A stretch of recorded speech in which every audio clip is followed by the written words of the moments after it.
Koikimedia, we're bringing the world closer to your doorstep.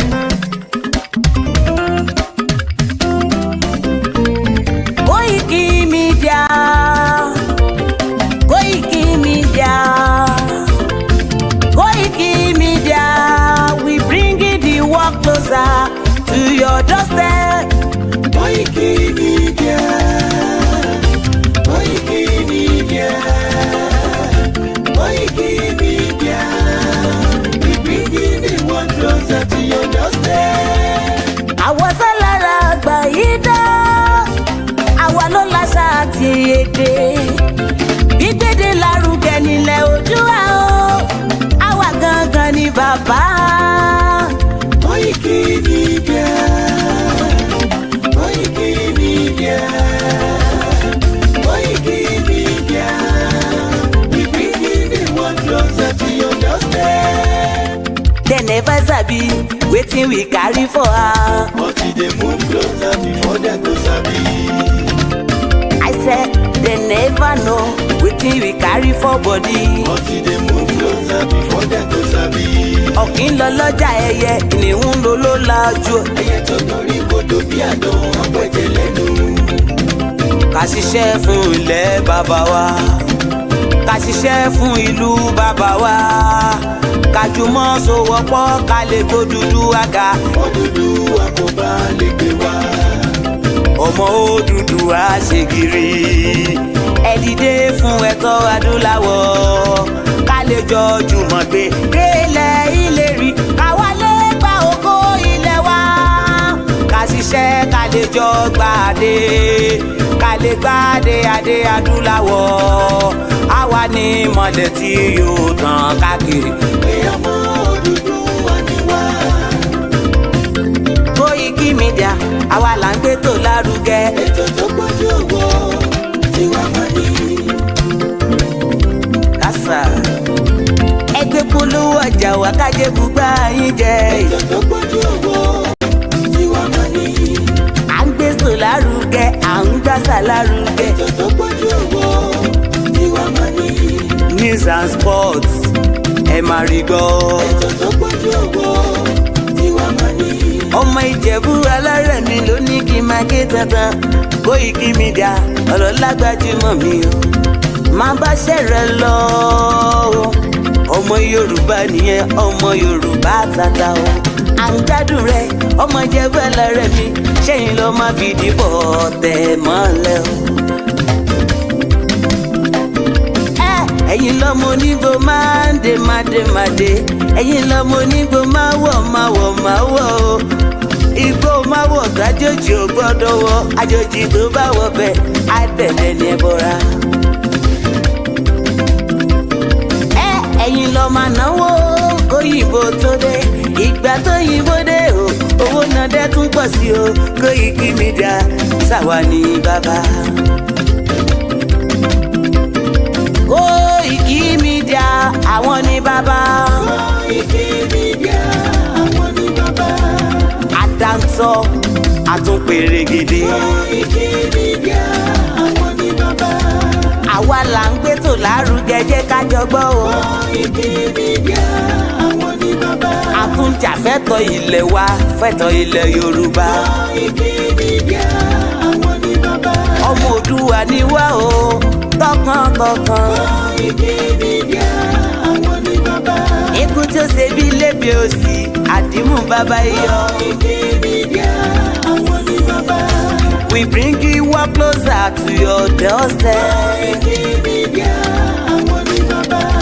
Afẹ́fẹ́ tó ń fẹ́ òòdùn kan gé oko lára ni. Koikimedia àwọn ní bàbá. Àpèrègèdè Olódùmarè ló fún wa ṣe. Koikimedia àwọn ní bàbá. Gbogbo ayé ẹ gbọ́, àwa ní bàbá o. Koikimedia àwọn ní bàbá. Ẹ máa bọ̀ wá ẹgbẹ́ polówó ọjà yín wá o. Koikimedia àwọn ní bàbá. Odùduwà la gbé dání, òtítọ́ la gbé dání. Koikimedia àwọn ní bàbá.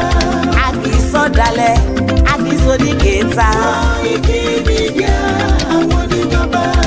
A dúró tán, a tún pèrègèdè. Koikimedia àwọn ní bàbá. Koikimedia, we bring you work closer to your doorstep.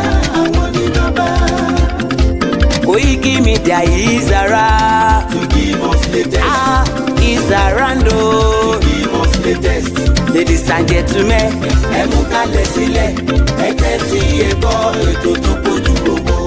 ladies and gentlemen, Ẹ mú kalẹ̀ sílẹ̀, ẹ tẹ́tí ẹ gbọ́ ètò tó pójú gbogbo. Koikimedia is around. To give us latest. Koikimedia. Freedom is all we want. Give us Odùduwà nation. Free us, let's go. Iléyá, Iléyá mi ò dúró mọ́, Iléyá mi mò ń lọ.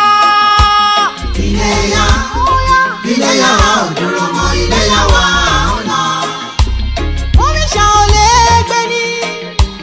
Ó yẹ kó fi ní sílẹ̀ bó ṣe bá mi. Iléyá, Ó ti yá.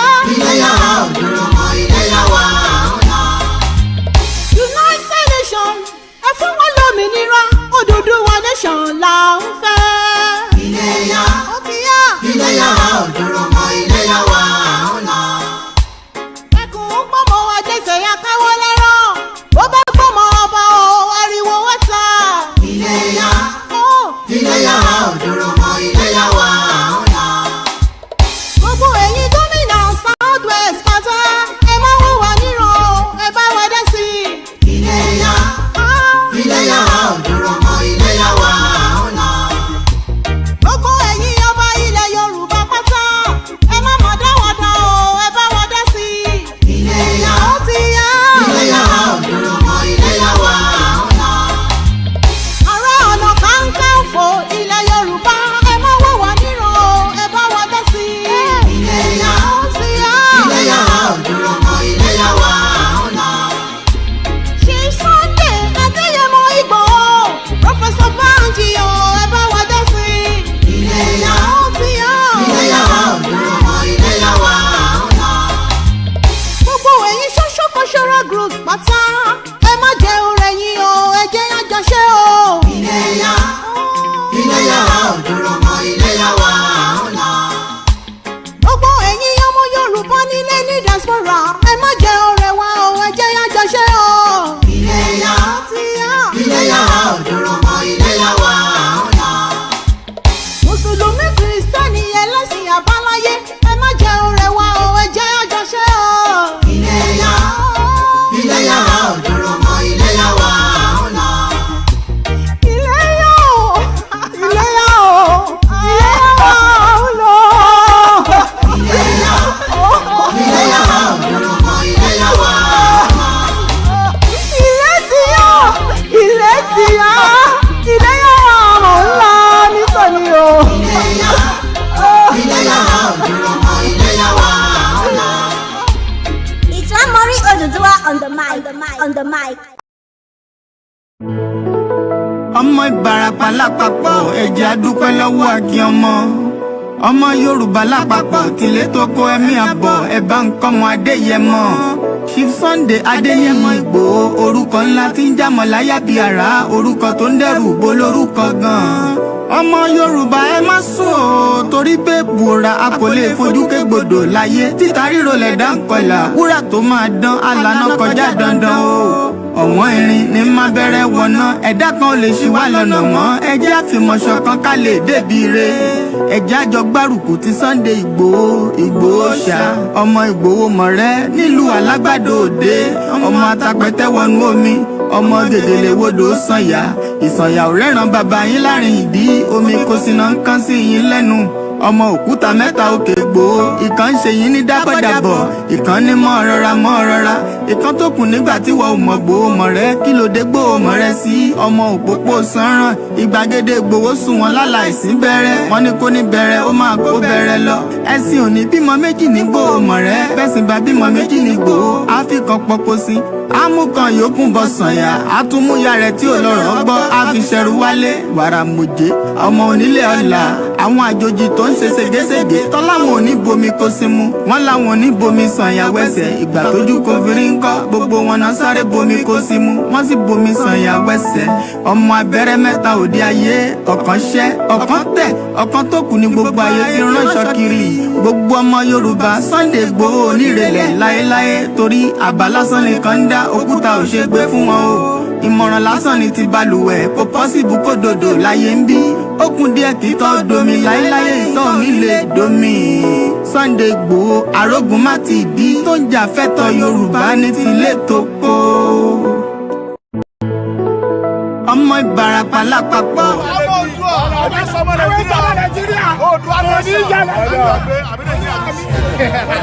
Kí ló kà? Kí ló wí? Kí ló ọ̀dọ́? Kí ló kà? Kí ló kà?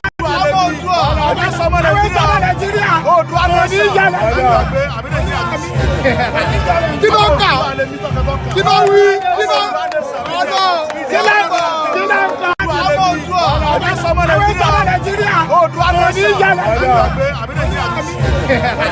Kí ló kà? Kí ló wí? Kí ló ọ̀dọ́? Kí ló kà? Kí ló kà?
Again.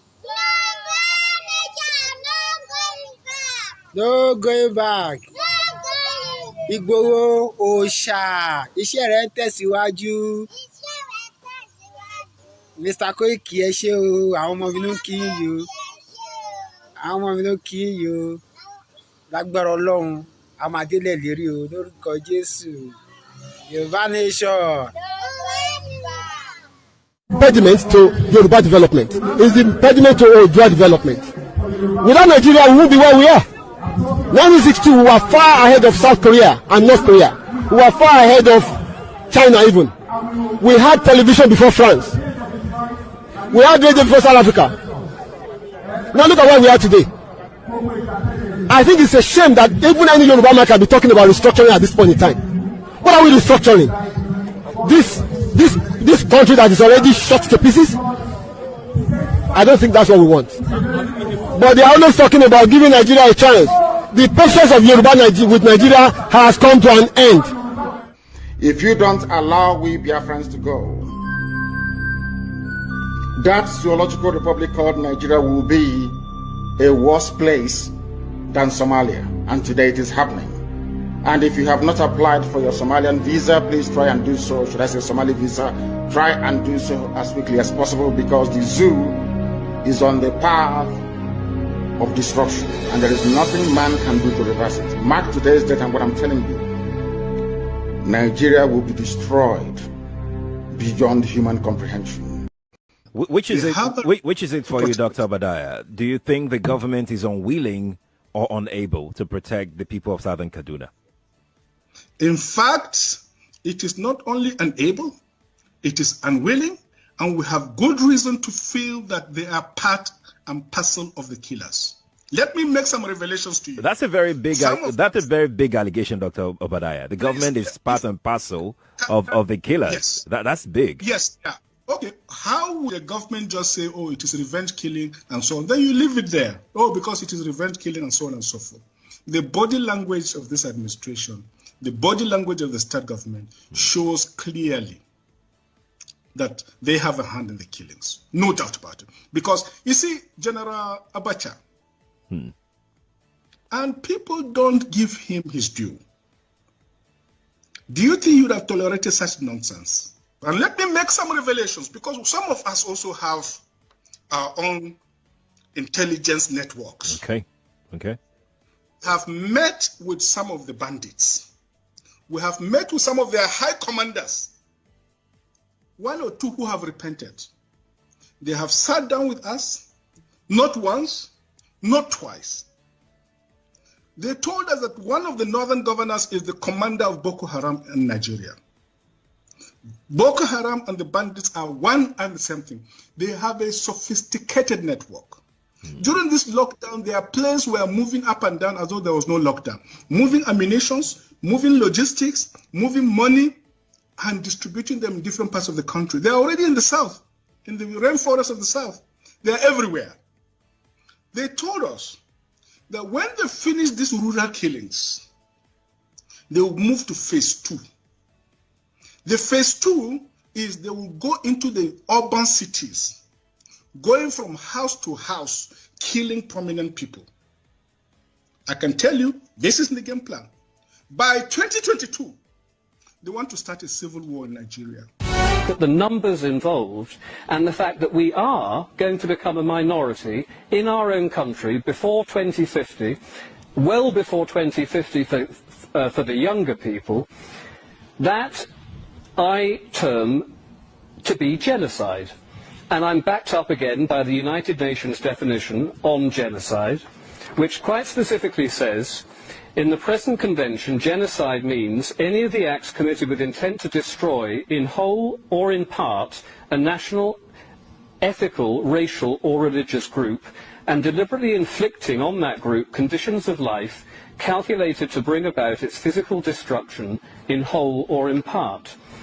Now, go to any city centre, which is inundated with the third world. You will not see any white people in Tower Hamlets. You won't see white people in all parts of Luton, parts of Leicester, all across the country, because they have been driven out. They have lost their right to exist as a culture and a race in their own country.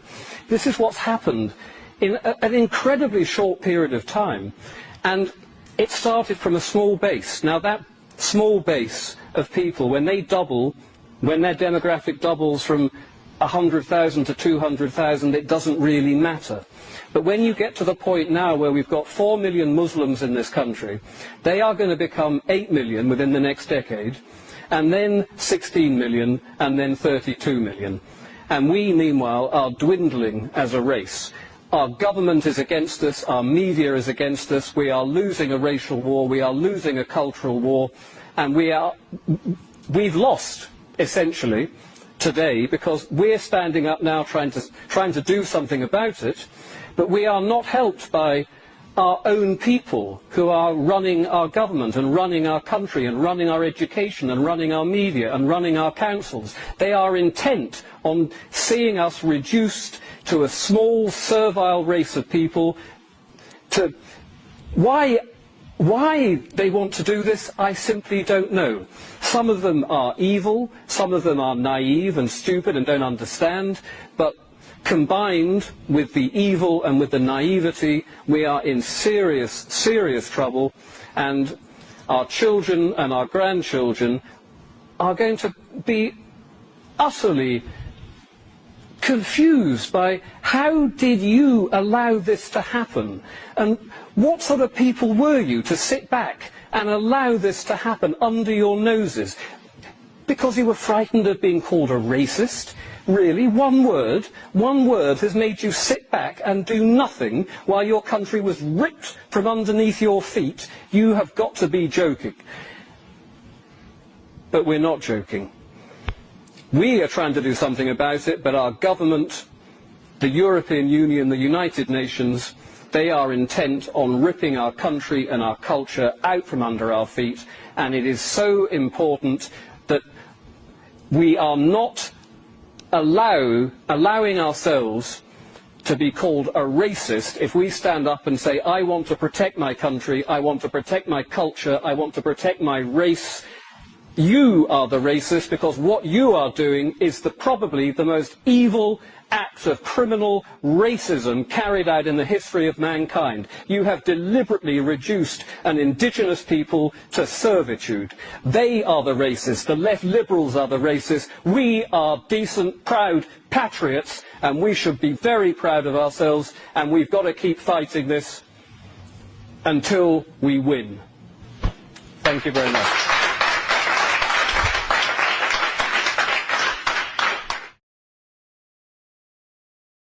This is a replica of a skull from Nigeria, and it was dug up in 1965 by Thurston Shaw and his team, an archaeologist. It is about 13,000 years old, and my colleague Katerina Havati used a new technique of digitizing the surface of the skull in 1972, and she found, as I did, that it does not look like recent African material. So here we've got a recent African skull, and here's the skull from Iwo Eleru in Nigeria.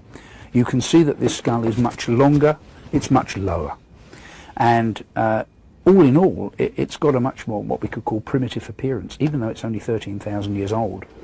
And in Katerina's analyses, she found that the nearest neighbour in terms of the overall shape of the skull was this specimen from Tanzania, from a site called Ngaloba, which is, we think, about 140,000 years old. So you've got a specimen that's only 13,000 years old, but it looks like it should be, you know, another 100,000 years older in terms of its shape. So what's going on? So this suggests that human evolution in Africa was more complex, that the transition to modern humans was not a straight kind of transition and then a cut-off. The archaic humans did not necessarily die away once they'd given rise to modern humans. They may have been living in some parts of Africa alongside, in a sense, their descendants, and perhaps exchanging genes with them. Just as Neanderthals seem to have interbred with people outside of Africa, archaic humans in Africa could have been interbreeding with modern humans inside of Africa, and this skull may show a reflection of that interbreeding between archaic and modern humans.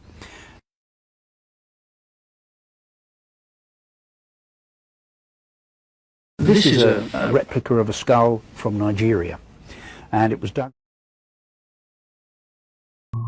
And happy Sunday to us all, and welcome. Live 3rd of September 2023 is just coming up to 18:35. It's a 24 hours clock, but then by my solo dot any 6:35.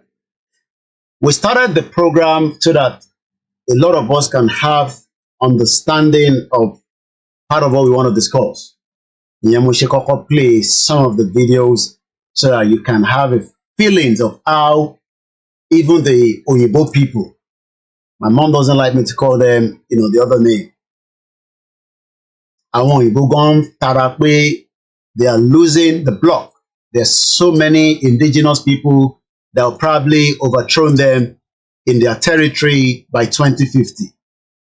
But nílẹ̀ Yoruba, we are not concerned people. Happy Sunday of the month of September, the month that has the birth when a woman carried that pregnancy for 9 months.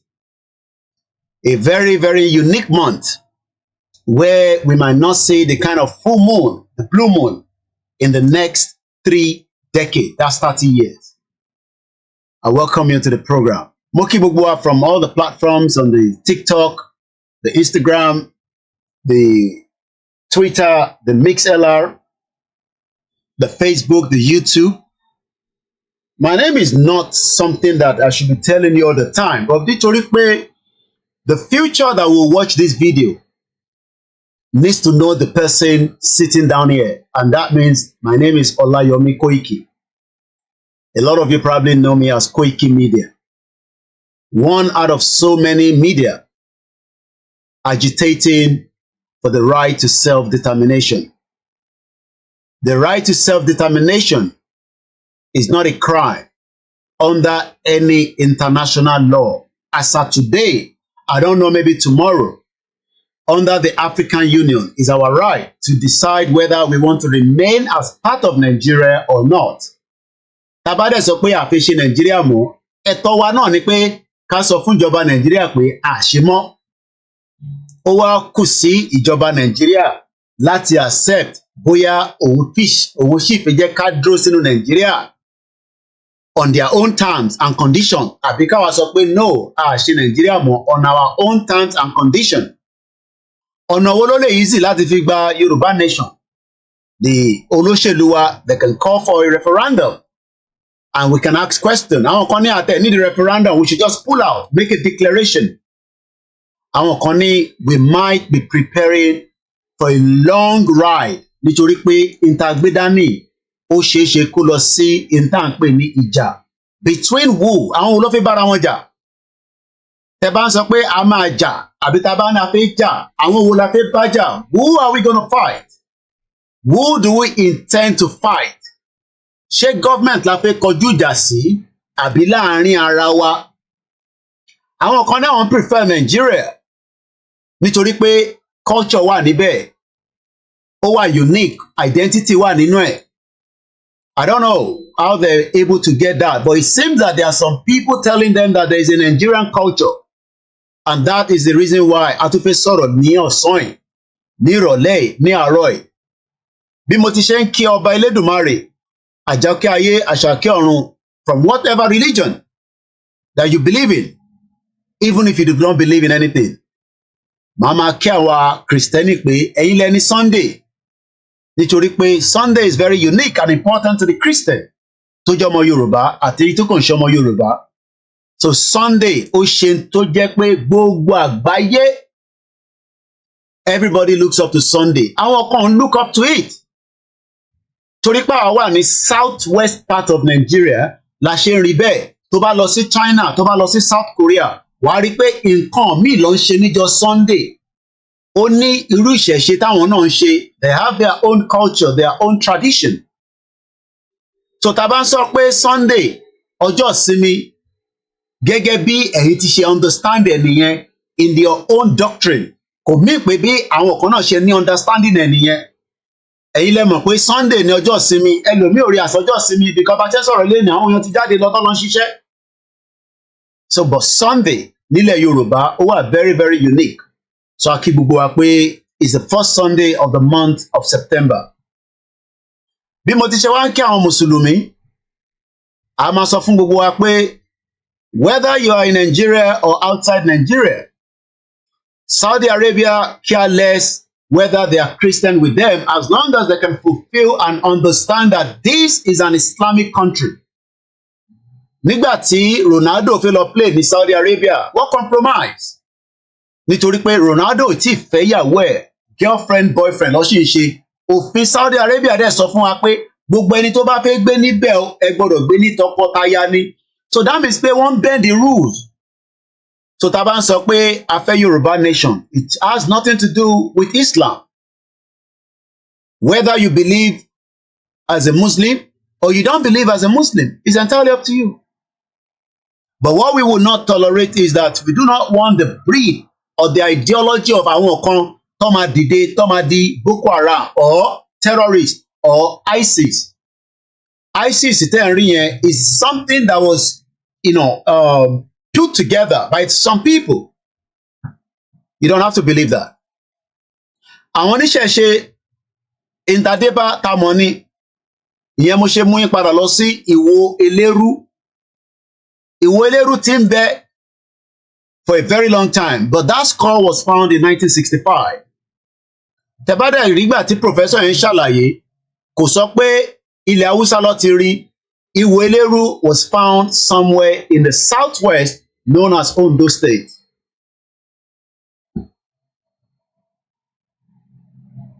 Yeah. And it was dug up in 1965 by Thurston Shaw and his team, an archaeologist. It is about 13,000 years old. 13,000 years old. Ìwó Elérú, 13,000 years old. So when we look at it, that means pé ibì kan wà tí a mọ̀ sí ilẹ̀ Yorùbá tó ti exist at least for 13,000 years old. Àwọn kan ló lọ gbé níbẹ̀, àwọn kan ló migrate lọ síbẹ̀, I don't know, but in terms of pé 13,000 years is what we called Iwo Eleru, found somewhere in the southwest part of Nigeria. Kò ń ṣe ilẹ̀ Igbo ló ti rí, kò ń ṣe Middle Belt ló ti rí, kò dẹ̀ ń ṣe ilẹ̀ Hausa ló ti rí, ilẹ̀ Yorùbá ni wọ́n ti rí. So ìtọ́ fi lè mú rí níbẹ̀, agbárí ni. Nígbà tó dẹ̀ check ẹ̀, wọ́n rí pé kíní ti ń bẹ more than 13,000 years.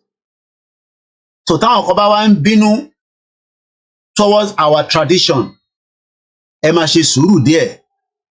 Torí pé the analysis of 13,000-year-old skull from a cave in the West Africa reveals a skull more primitive. Mo kí gbogbo alẹ́ nǹkan sí i. Gbogbo àwọn tó náà wọ́n fẹ́ Yorùbá nation, we don't have to argue with them or fight with them, but it's our job to continue to enlighten and tell them àwọn wo gangan who does not want Nigeria to break. Àwọn wo gangan náà fẹ́ kí Nigeria kó break. Who are those that still wants to keep that entity, that demonic part of the continent around the world that has no value system for human rights, not to talk about the citizen. Àwọn wo gangan? Mo kí gbogbo ẹ̀yin listeners wa from around the world. This is the platform that gives it to you and try to break it down as much as possible. But up to you to take it or leave it. It's not by force. But at the back of your mind, ẹ máa rántí pé there are millions of people that are now concerned about the entity, that geographical location tá à ń pè ní Nigeria. Whether for the good reason or for the bad reason.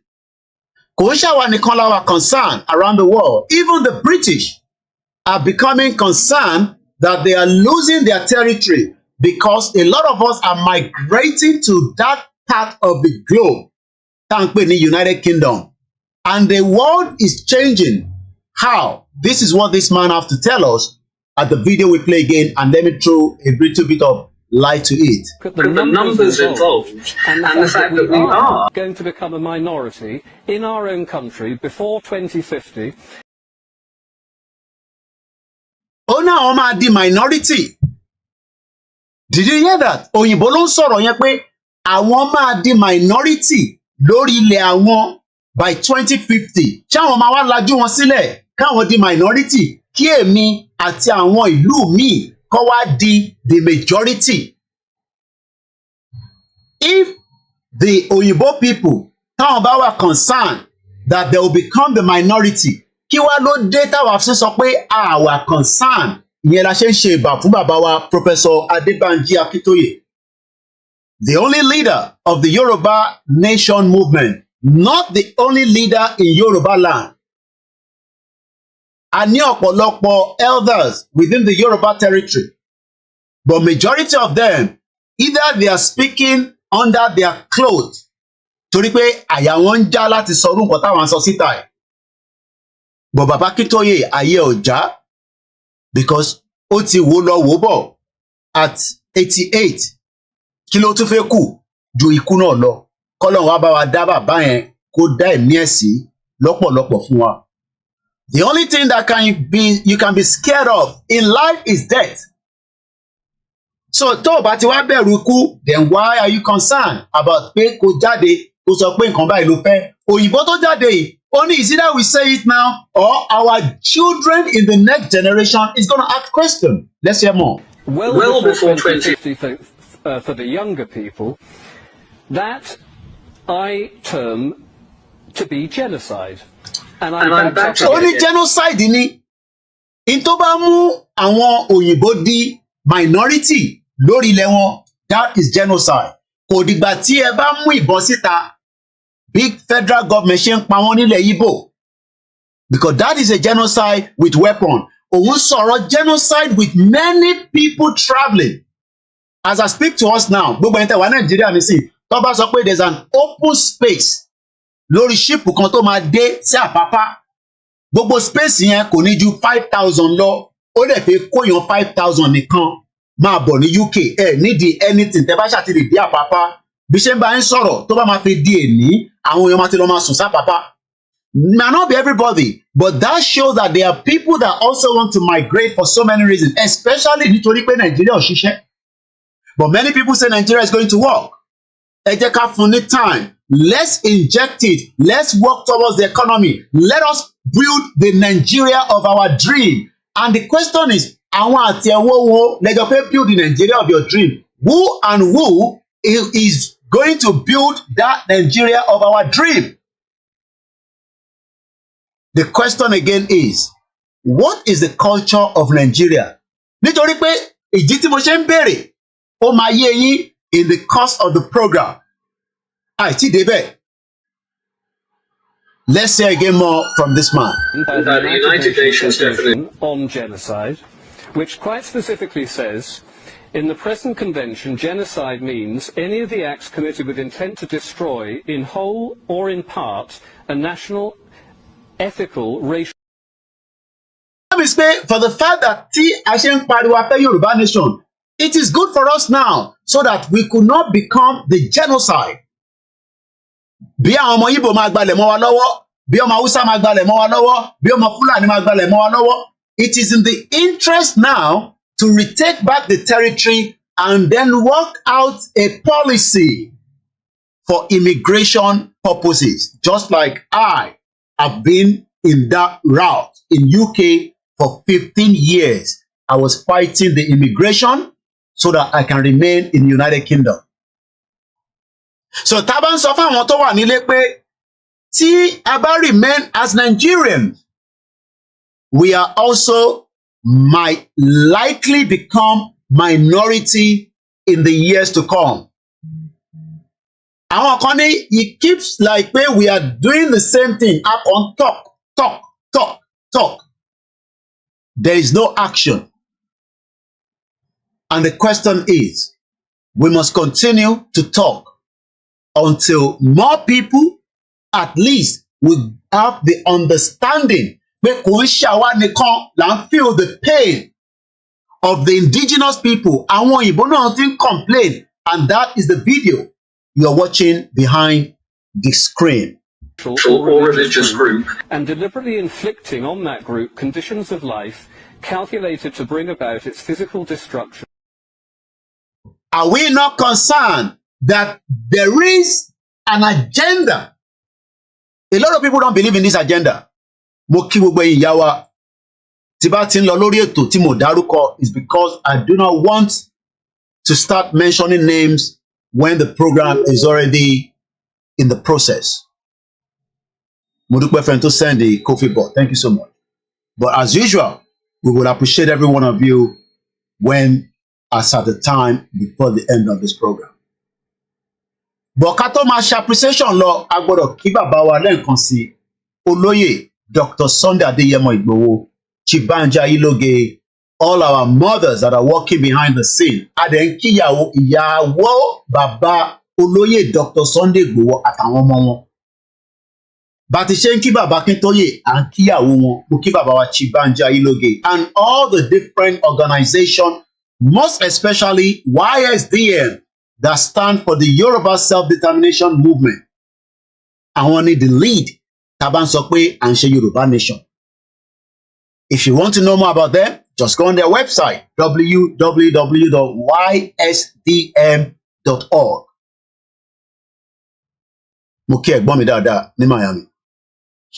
Bí o bá fẹ́ wá sọ pé mo fẹ́ máa fún wọn ní owó as Yoruba Nation movement, YSDM is the only place you can donate to.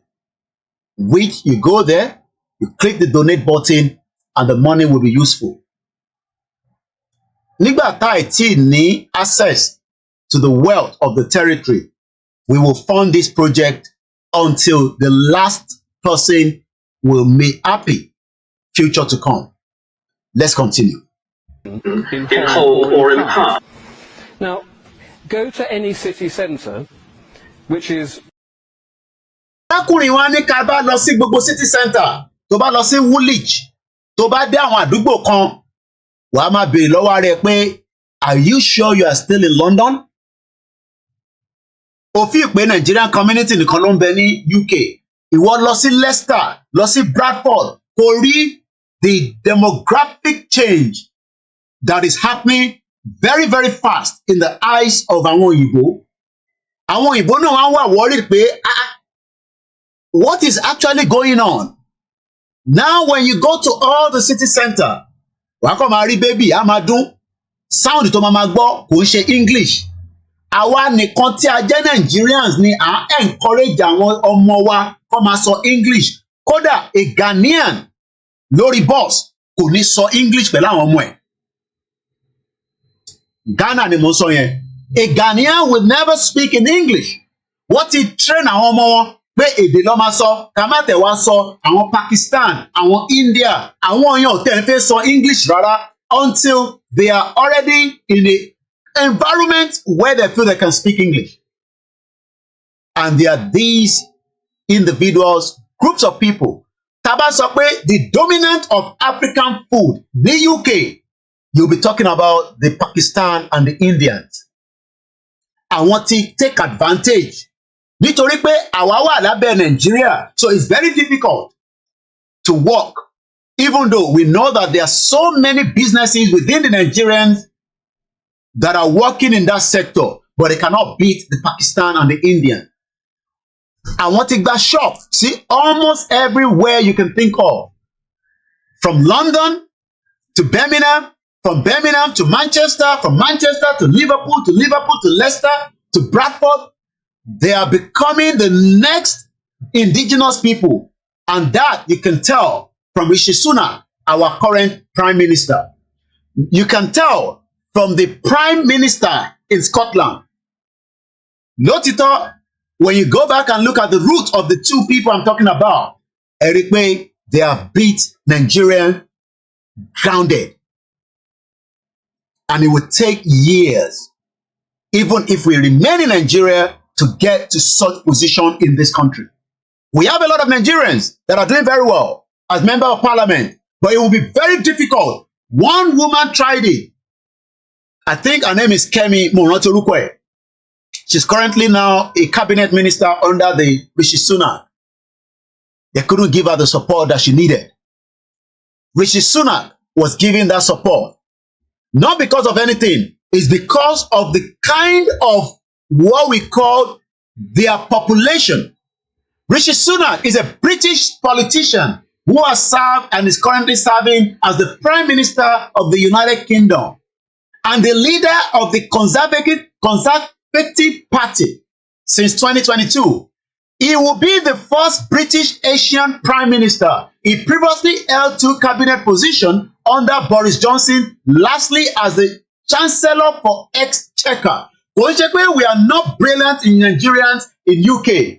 Do you know that Rishi Sunak was born in 1980? I pity a lot of you born in 1980 and you are still talking about Nigeria. Rishi Sunak was born in May 12, 1980, not in 1970. No verse. What do you mean? iPad. Anything. So when some of you out there, who is going to be our first prime minister when we have Yoruba nation? I keep wondering, where are those? Our 1970. But Rishi Sunak was born 1980, age 43 years old. He was born here in London, or in England rather, at Southampton General Hospital. Èèyàn mélòó ló bí sí General Hospital lẹ́nu nísìnyí ní Nàìjíríà tó survive after 52 years. Your lifespan in Nigeria, from what we are told, is under 60 years old. But we have somebody controlling the United Kingdom, and you are thinking that Rishi Sunak will give you, we cannot break up Nigeria, cannot dissolve Nigeria. You think he's going to tell us that? We must all be joking. So when we say to Nigerians that You will never be the president of Nigeria at that age. Kò sí eré tẹ́ lè sá. None of you will become a Nigerian president at the age tí Rishi Sunak fi jẹ prime minister wa lẹ́ni. And the reason for that is the system and the way the structure of Nigeria today will not allow you to be even a senator at the age of 43. So ìwọ tó bá jẹ́ ọmọ 1980, bí o gbọ́ tẹ́lẹ̀ rí, I am telling you again today that the UK Prime Minister, as at today, Rishi Sunak, was born on the 12th of May, 1980. So when you are coming on the social media, you need to start asking your age, that I might also be challenged today.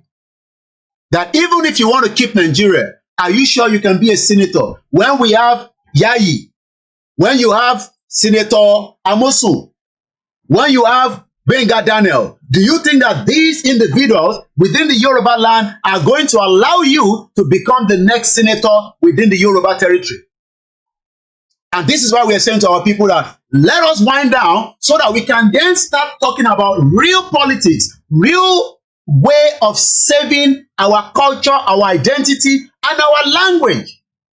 But many Yoruba people, talking in 1980, what she wants challenge our, but why do you want Nigeria to break? When Rishi Sunak do not want Nigeria to break, should you be the one talking about that? Because Rishi Sunak is almost the same age with some of you. And it's about to be in 1980. You are automatically a citizen that should be contesting for any position without anybody to know or nobody to give you any kind of push, as long as you are being part of a political party. And you tell me in 1980, all they need you for now is IGBOHO. And that is why MC Oluomo can go to Oshodi, Nijo Sheshe, which I'm going to do a different program on that, and go and attack an individual and groups of people. Ni Oshodi, MC Oluomo, I'm coming for you, but not today. That information, Otitemilowo. These are the kind of nonsense and rubbish that they want us to continue, so that somebody like people that should be in the prison, because MC Oluomo should have been in the prison. But today, nítorí pé ó mọ Jagaban, just like Asari Dokubo mọ Jagaban, they have become the terror within the Yoruba land and the other side of the Middle Belt, where Asari Dokubo and even Topolo. Let's come back again. So, if you don't know, the current UK Prime Minister is not even 50 years old. Let's even go now. Let's go to Scotland and see who is the first Prime Minister in Scotland. Again, another indigenous person that was born in UK, or in Scotland rather. The First Minister of Scotland is the head of the Scottish government and the keeper of the great seat. Oloma determine if you as a Nigerian will get to London or not to Scotland by giving you a visa. Because I want to share policy of the immigration to allow you to come and study in Scotland, even as many of you would love to go there because you want to be a petroleum, whatever, because in that area, so anybody that goes to study in Scotland, you are into all these, you know, geography, something to do with crude oil and also whatever. But that is not where I'm going. Let's first look at who is also the minister in charge and how old is he. Let's go into it a little bit. From the information that we have in front of us, we have the First Minister of Scotland. The First Minister chairs the Scottish Cabinet. He is also primarily responsible. And you listen, some of you, the only responsibility that the Yoruba politician give you is to go and steal ballot paper, destroy it, burn it, kill people, and also kill yourself, because any what to take you out. That is what they are using you for. And they love it that way. But I don't love it that way. I, Olayomi Koiki, I don't love it that way. I want something much better for you. We were talking about Rishi Sunak, born when? Rishi Sunak. Rishi Sunak was born in 1980. 1980. I share it to the smaller version. And maybe while I'm doing this, I should change my background so that some of you can be able to, those of you that are watching us on the software, I use the OBS. I can't show you the screen, but if you want to see what I'm doing, you have to go on the YouTube or the Facebook. So let's sweep quickly so that we can show you something from the other side. But before, while I'm preparing that, because sometimes it takes a bit of time, not too much time, let's listen to this. I'll come back.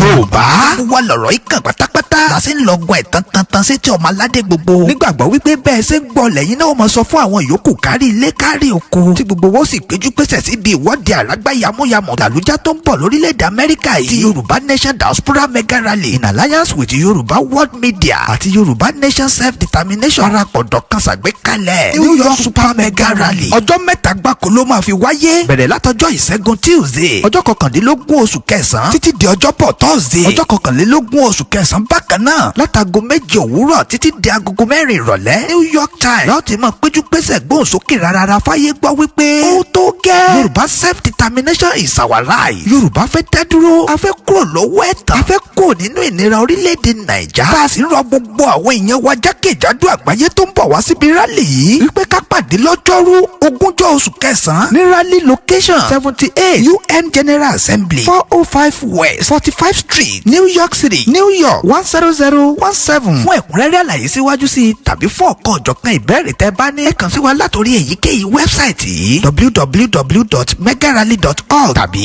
www.yorubaworldmedia.com ó sì lè jẹ́ www.ysdm.org bákan náà ni ẹ lè pè tàbí kẹ́ fi àtẹ̀jíṣẹ́ sọwọ́ sí Prophet Ayọ̀délé Ológunlolúwa lórí +1 803 846 1116 Mrs. Jùmọ̀kẹ́ Ògúnlẹ́yẹ lórí +1 347 703 7819 Dr. Sabi lórí +447 440 715 542 Mr. Gani Alágbàlá lórí +1 713 875 3339 Koikimedia lórí +447 594 050 979 Ìyálóde YSDM lórí +447 442 177 677 Mr. Abiodun Ojo lórí +1 347 301 8360. ẹ má gbàgbé wípé a fẹ́ kí gbogbo ènìyàn tó bọ̀ lágbàáyé ti wà ní sẹpẹ́sẹpẹ́ ní venue lọ́jọ́ Wednesday 20 oṣù kẹsàn-án lọ́jọ́ tó jẹ́ D-Day gan láti sọ fún gbogbo ayé wípé ó tó gẹ́. It is important that the Yoruba people tó ń bẹ ní New York tó ń bẹ l'Amẹ́ríkà a mọ̀ pé we are all very busy people but àìtí gba Yoruba nation as a country yet. And for us, láti continue to propagate our quest inalienable right. À ń bẹ̀ wá pé ẹ fàyè sílẹ̀ fún this month. Ẹ̀kan lọ́dún náà ni láti ìgbà tá a ti bẹ̀rẹ̀ Yoruba nation campaign kò tí ì sí ọdún kan tó yẹ. It does not matter whether it will be 5 people there, but we want it to be more than 5. Kò wá ń ṣe Yorùbá nìkan ló ń wá fi ẹ̀dùn ọkàn ra wọn wọ̀n níbẹ̀. Ẹ rí pé nígbà tó bá ń gbé kámẹ́rà lọ sọ́tún sósì, ẹ máa rí pé there are some other people that have their stand for their own grievances. Our own grievances is to tell àwọn wo ni wọ́n ń bẹ̀rù, who are those that are scared for the dissolution and the rise of the Yoruba people as their own nation. Àwọn wo ló ń bẹ̀rù? Àwọn wo ló ń bẹ̀rù pé ká má lè dá dúró gẹ́gẹ́ bí orílẹ̀-èdè? In that story, the real work is in Yoruba land, but we must also tell the international community our right will be respected. Now, ẹ jẹ́ ká wo àwòrán tó ń bẹ lẹ́yìn wa. What you're looking right now is, I talked about Rishi Sunak. Let's first start with Rishi Sunak. So Rishi Sunak, in case tó bá mẹ́tọ́ ń pè bẹ́ẹ̀, ojú ẹ̀ lélẹ̀ àwòrán ẹ̀ nìyẹn. Òun ni the Prime Minister, 43 years old. We have so many 43 years old people in Nigeria today, and they are still challenging us that why should we want a Nigeria to dissolve when your life will be much better in a new system, not the 419 system called Amendment of 1999. We're not talking about that. We are talking about everything will start all over again. We will have our own DSS, not the DSS that is harassing you, not the DSS that is telling you because you are moving from point A to B and you are stopped and you become a prey. not the police, not the immigration border that does not allow me to travel from Lagos to Benin Republic. They are challenging me. Why in the northern part, they've left the border open? We are talking about a new system. No. Is that not good enough?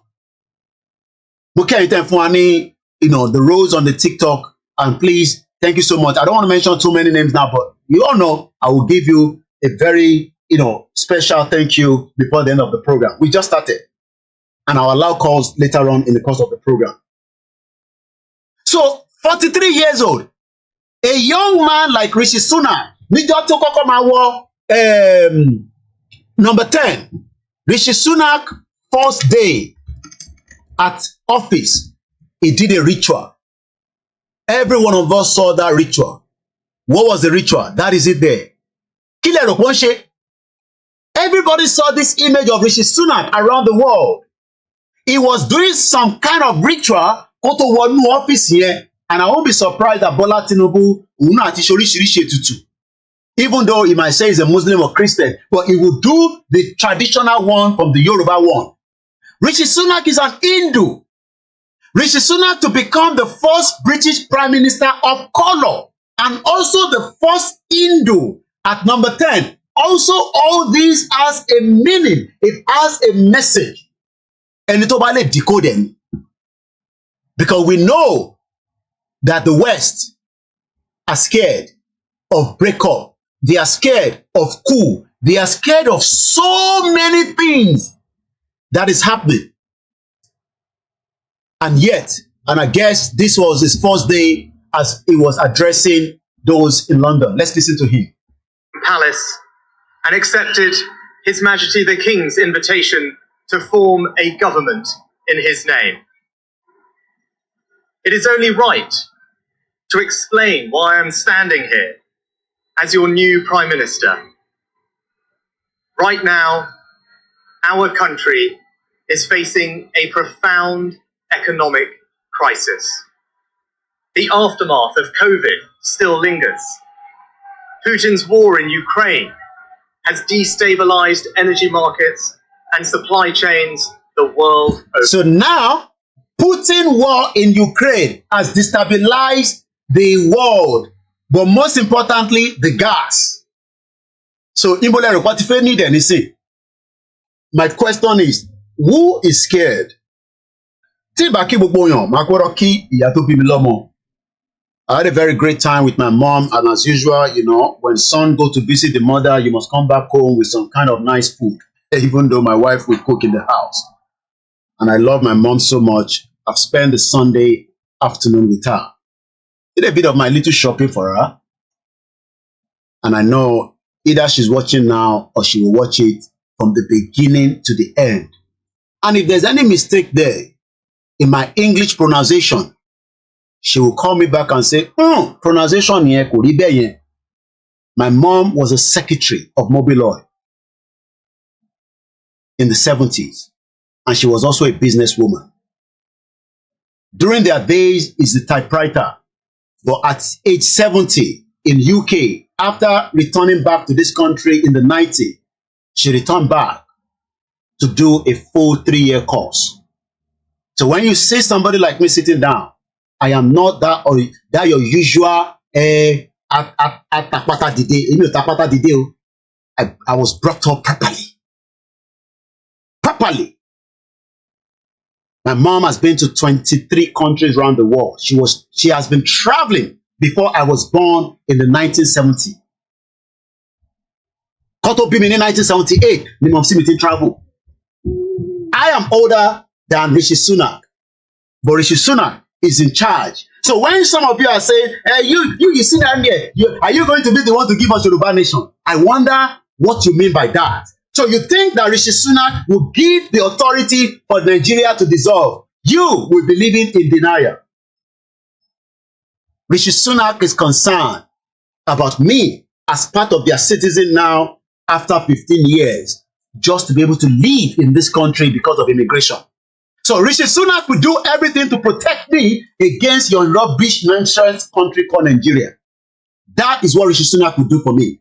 It will make sure that Koiki, you are a media, stop stressing yourself. Go and become business where we can connect you with Germany and whatever you want to do with nice policy. Even if you need a loan, as long as I am not doing anything illegal, that is the job of the government here. But my job now is to also tell Rishi Sunak, we would love to have a new policy, a new relationship as Yoruba country with this country. But it's not going to happen anytime soon. And I'll tell you why. Because of this. Let's watch this video so that you can have the understanding of what I'm saying. You cannot see the video, but if you want to see what I'm doing, you'll have to go on YouTube, Koikimedia, or Facebook or Twitter. Let's watch this video. If you think at the back of your brain that Rishi Sunak is going to say, go and dissolve Nigeria, we want Nigeria to dissolve. No, not but we are doing what we call diplomacy, diplomatic, and part of that is all the campaign we have done in UK. But the final straw, which is Yoruba politician and our king. Let's watch this video. That resumes as the British Deputy High Commissioner in Lagos, replacing John Llewellyn-Jones. Then, I beg your pardon, Llewellyn-Jones. A reception has been held in his honor with a diplomatic corps, the business community, and Nigerian creatives in attendance. News Centre's Perpetual Pasumi Peter was there and filed this report. Johnny Baxter, a skilled diplomat with a wealth of experience gained from his work across various regions of the world. He seems optimistic as he steps into his new role to continue building Nigeria-UK relations across various sectors. My role here is to continue to build UK-Nigeria relations across the whole set of areas, and those areas are represented here tonight. And it is a privilege for the UK to work with the sectors that are here tonight. And it's a privilege to have the strong relationships that we do have with all of you. And all of that is building on existing relationships that my team have with you. But it's also building on deep and long-standing relationships and roots between our two countries and between the peoples of our two countries. The guests drawn from varied sectors of the economy also wished him a successful stay in Lagos, Nigeria. I am a staunch supporter, of deepening Nigeria-British relations, and we look forward, to all the opportunities that presents, especially at this time in terms of trade, in terms of economic support, in terms of the activities they engage in on the social scene, and how they support civil society. I know we've been partnering in so many areas, but this is the time to expand our relationship, our interactions, and even intervention in so many other areas. We all need that support, and I hope that he's going to champion that and make sure that despite the great collaboration between our two countries, we still have room for improvement. We look forward to working with him and his team to continue. Let me pause it there. Emma, wonder why this video? Why have I brought this video to your own conscious mind?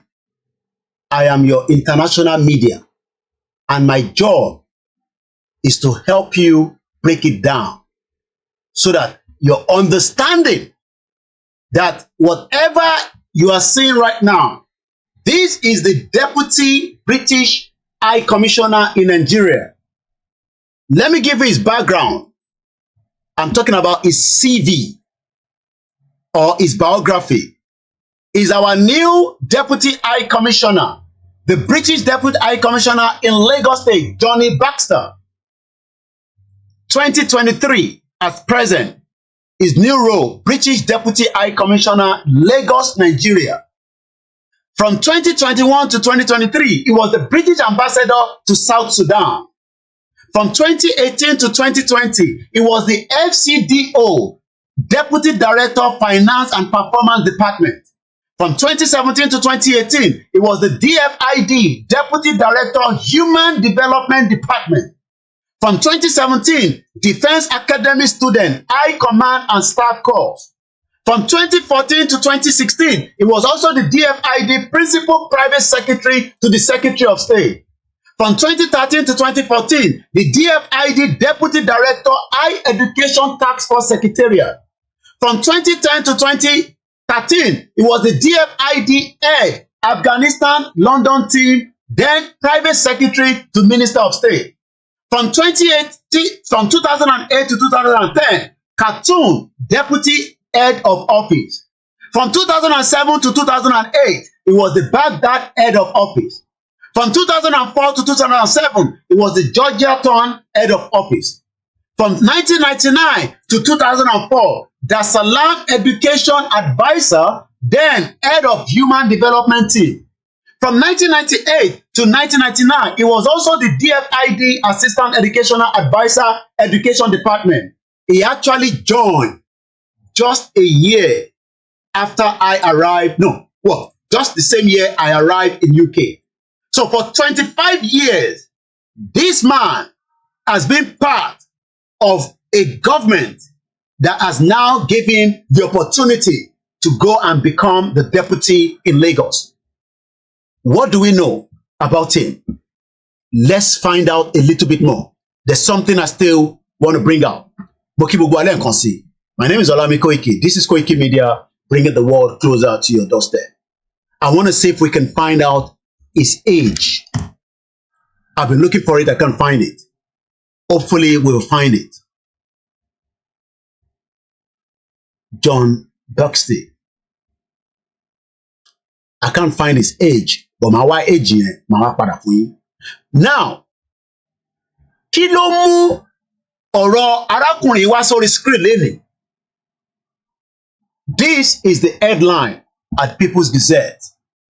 British envoy applaud Nigeria vibrant culture and warm welcome. I am now asking him, what is the Nigerian culture? What is the Nigeria culture? Kó wá ṣàlàyé fún wa.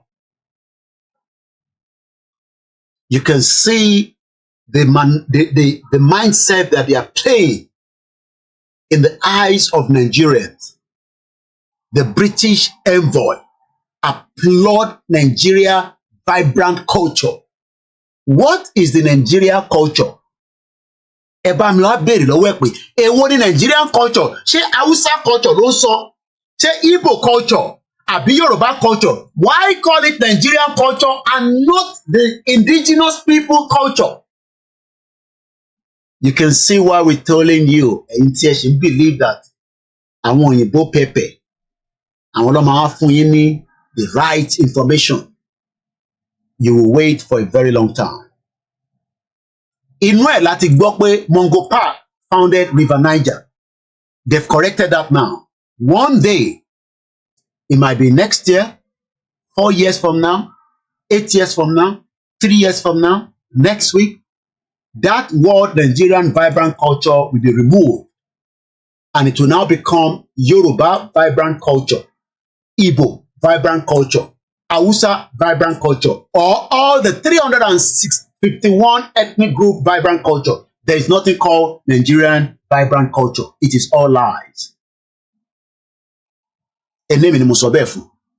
Ẹ rí pé mo ka profile síta. But kò ń ṣe pé wọ́n mọ̀. But what they are being told from here is the same message he would deliver. It's not going to change anything. Ta ló wá rán níṣẹ́? A 43 years old ló rán arákùnrin yẹn níṣẹ́, which is our old prime minister here, Rishi Sunak. 43 years old ló rán arákùnrin yẹn ṣẹ́ pé lọ jíṣẹ́ fún àwọn Nigerians that the Nigeria vibrant culture. I am now asking, ta ló ń bẹ̀rù pé kí Nàìjíríà kó má pín? Ta lẹni tó ń bẹ̀rù pé tí Nàìjíríà bá pín, a máa sign new contract, new MOU, new policy with the British government and the other countries around the world? Who is scared? Ta ló fẹ́ jẹ́ kí intans fẹ́ kó bọ́ sí? It's because a lot of you have no clue how the West is seeing us. 43 years old. Tabate sọ pé tòun kéré. Let's go now to Scotland and see Hamza Yusa. Hamza Yusa was born on the 7th of April, 1985. We have 1985 children watching right now, and all they can do is just point finger and abusive words. Who need their own mind to think of, because what ti gba làákàyè kúrò lọ́wọ́ yín, what ti gba Saturday, what ti gba Sunday, wọ́n wá lọ gbé Wednesday, wọ́n gbé lé yín lórí. So when we are here telling you that Scotland is asking for one thing now from Great Britain, we want to break up and we don't want to be back front of you. Not that they are not going to be neighbors, but Scotland wants to have their own self-determination, their own inalienable right. But the Yoruba people, of 1985, Ocean struggle, we can remain in Nigeria. That is not going to give him the hope. Throughout the time, he will only survive till 53 years old. Because according to the WHO, ayé tí ẹ máa gbé nínú Nigeria tó bá kọjá 53, that means that you are very lucky. That is if you're in Nigeria. I'm not talking about in tó bá ti mú ẹ kúrò ní Nigeria, definitely you will live longer. But in tó bá mú ẹ remain in Nigeria, you are likely to die at age 53. There's no doubt about it. Mo wà lọ́dọ̀ mọ̀ sí mi, mo ní mọ́mí ẹ wo fídíò yìí ní Lagos State, ó wà lórí Linda Keji. Ẹ lọ wo bọ́ọ̀sì yẹn, ẹ sunkún fún Lagos State. Mọ̀ sí mi ní kò rí bẹ́ẹ̀ tẹ́lẹ̀. Lagos ló ń control gbogbo monopoly transportation. Wọ́n ti gbé fún àwọn agbèrò. And if you see that vehicle, let's see if I can show you. Since I'm using my software today, Tabatilo software, it gives me the joy to be able to give you many information that I can quickly search for while I'm live. Baby Cornelius, that is another one here. Bonnie baby, I survive. I'm sure some of you have seen that. Odindiamo, what you see know me? That bastard Olori Buruku country. And some people say, Koikeye ma pe ni zoo. Ile Yoruba call am pe ni zoo. That brand, that name Nigeria is what we're calling zoo. What gbé Odindiamo, what you see know me? Níbi táwọn kan sunkún fọ́mọ ní ẹ̀ní. Bastard country, and some of you bastard as well. You know the Buruku that is showing. Most of you that is saying we should keep Nigeria. Bomb bastard. Let's go back and watch this. This is Lagos. Bomb bastard Lagos. Look at it.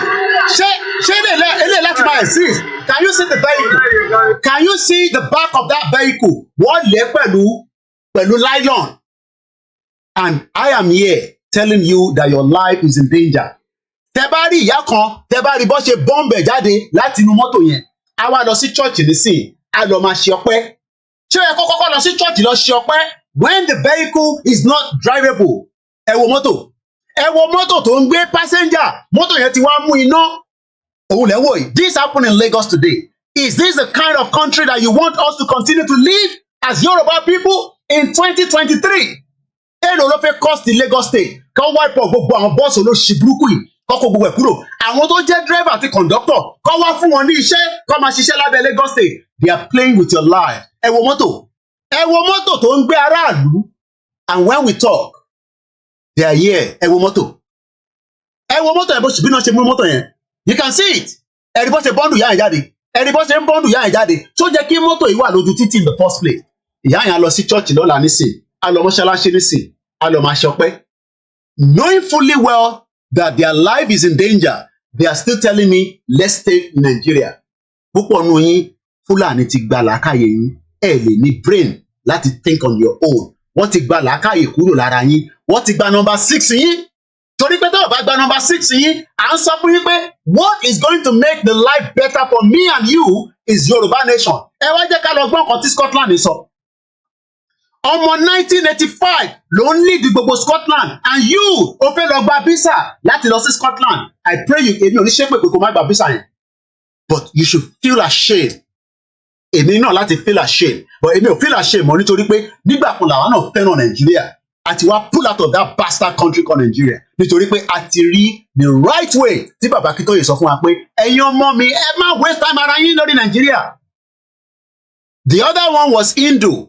Born to Pakistan immigrant in Glasgow. Yusuf studied politics at the University of Glasgow, the same university MK Abiola destroyed in the Yoruba land. gbogbo ẹni la máa fi sọ ní gbogbo gbà. He was one of those that destroyed Yoruba land. Ó kàwé ní Glasgow, ó mọ the right thing to do, but he refused to do it because he also has his own personal ambition. Ìtorí ẹ̀ lólórí burúkú kan tó bá sùn tó bímọ fún tó wá ń sọ fún ipò tí gba Yorùbá nation. Bomb bastard.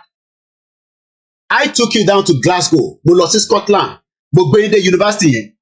Arákùnrin ilé ní nísìn, they are now asking Rishi Sunak pé bó fẹ́ bó kọ̀ ó gbọ́dọ̀ fún wa ní second referendum. Àwọn ọ̀nà àwọn máa gbébọn, àwa náà sọ pé a fẹ́ gbébọn.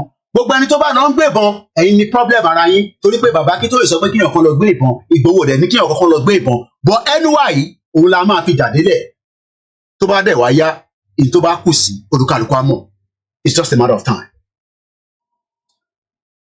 Hamza Harun Yusuf, ọmọ Mùsùlùmí gbáko ni, òun ló di head of Scotland lẹ́ni. He was only ni mo sọ, born on the 7th of April. I'm sure some of you are born in 1985. And sọ pé ká kúrò nínú Nàìjíríà, ẹni ẹ fẹ́ save Nàìjíríà. Some of you, I pity your life. Mo bá family friend wa kan sọ̀rọ̀. Ó ti padà sí Nàìjíríà, Dubai ló wà tẹ́lẹ̀. Nígbà tó rí ní ìwé fún ọmọ.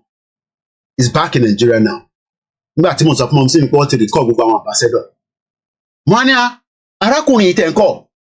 Because nígbà tó wà ní Dubai, ẹni tó bá fẹ́ lọ Dubai nígbà yẹn, mọ̀ ó easy láti lọ Dubai láti bíbà. Ẹ̀yin tẹ ní ṣẹ́rẹ́ tó ní British passport, ẹ tọ́jú ẹ̀ dáadáa o. Ẹ̀yin tẹ ní American passport, kí ni mo sọ, ẹ tọ́jú ẹ̀ dáadáa. Àwa tá a ṣì ní Nigerian passport, ó lè lọ Dubai láti bíbà. Gbogbo ẹni mo fi sọ tó bá ní £10,000. They are not going to give you the visa. Ọ̀rọ̀ tí mo ń sọ yìí, latest information tí mo ṣẹ̀gbọ́n ni. Wọ́n sọ fún ẹni yẹn pé ó gbọ́dọ̀ lọ fi 10,000 ní UK ni mo sọ. Ṣé ìwọ tó wà Nàìjíríà? Wọ́n ò ka Nàìjíríà as a country anymore anyway. So I'm not talking to those of you in Nigeria because passport yóò ní value. Mo ń sọ fún ẹni tó ní Nigerian passport tó ń gbé ní UK. Tó bá jẹ́ pé rọ́ ni mò ń pa dánwò ló bí ìyọ́kẹ́rẹ́ kó fẹ́ lọ sí Dubai kó wá ní Nigerian passport kó wá lọ apply fún visa kó gbogbo ẹ̀ máa fún ẹ. Ó dà pé some of you don't know what is coming. Wàá dì pẹ̀lú gbogbo wa ní ṣẹ́rí gbogbo àtàṣe pẹ̀lú wa ní Nàìjíríà wàá dì pẹ̀lú wa àtẹni tó wà nínú ilé àtẹni tó wà níta. I'm talking about the current information. Àwọn ẹni yẹn fẹ́ lọ Dubai wọ́n fẹ́ ṣeré lọ Dubai tẹ́ pé tẹ́lẹ̀ tó bá kàn ti sẹ́ndì passport page photo passport Nàìjíríà sí wọn ní Dubai wàá bẹ́ẹ̀ ṣe visa yẹn wàá sanwó fún wọn wàá sẹ́ndẹ̀ sí ẹ padà wàá dẹ̀ ra ticket ó lọ nìyẹn kò rí bẹ́ẹ̀ mọ́ nísìnyí o. Láti UK ni mo sọ fún yín o kò rí bẹ́ẹ̀ mọ́ ó ti yàtọ̀ kò rí bẹ́ẹ̀ mọ́ fún ẹni tó ní British passport kan ni mò ń bá sọ̀rọ̀ torí bẹ́ẹ̀ lè máa ní Koiki ọ̀rọ̀ tó ń sọ nítorí pé máa mọ̀ bá ọ̀kan nu yín etí yín ó dà pé wọ́n máa ń fi cotton board méjì wà létí ti bá ń sọ̀rọ̀. Mò ń sọ pé ẹni tó ní Nàìjíríà kò ń ṣe gbogbo àwọn tó ń gbé ní UK kan ló sì ní British passport o. Majority àwọn èèyàn ní British passport. To get a British passport is another process on its own. Àti kọ́kọ́ gbèdú ìdáadáa. Tó bá fẹ́ òyìnbó gan ó ní process. Gbogbo àwọn atá rẹ̀ fẹ́ gbà kọ́lọ̀njẹ́ àrígbà. Àwọn atá ìtì gbà kọ́lọ̀njẹ́ àrígbà. Àwọn atá ti gbà kọ́lọ̀njẹ́ ká lò dáadáa. Tó bá ní Nigerian passport tó ń gbé ní UK ni mò ń sọ tó wá ní resident permit. Resident permit tí ó níyẹn pé ó fún ẹ ní right láti gbé resident permit yàtọ̀ sí àwọn visa tó ń ṣe fún yín nísìnyí àwọn kólóbó visa tó máa ń sọ pé ẹ need the sponsorship. Àwọn ò need the sponsorship. Ẹni tó bá ní resident permit ò ní the sponsorship. Tí bá ṣiṣẹ́ kí àléènì tí bá ní kò tẹ́mi lọ́rùn máa lọ ṣiṣẹ́ underground àbí kí tó lọ kàwé sí. But ìwọ tí o wá on scholarship no on sponsorship visa wọ́n bí ẹ̀dá kó sọ pé o fẹ́ lọ ṣiṣẹ́ mi iṣẹ́ tó wá yẹn lórí ẹnìkan ló máa ṣe nílùú yìí.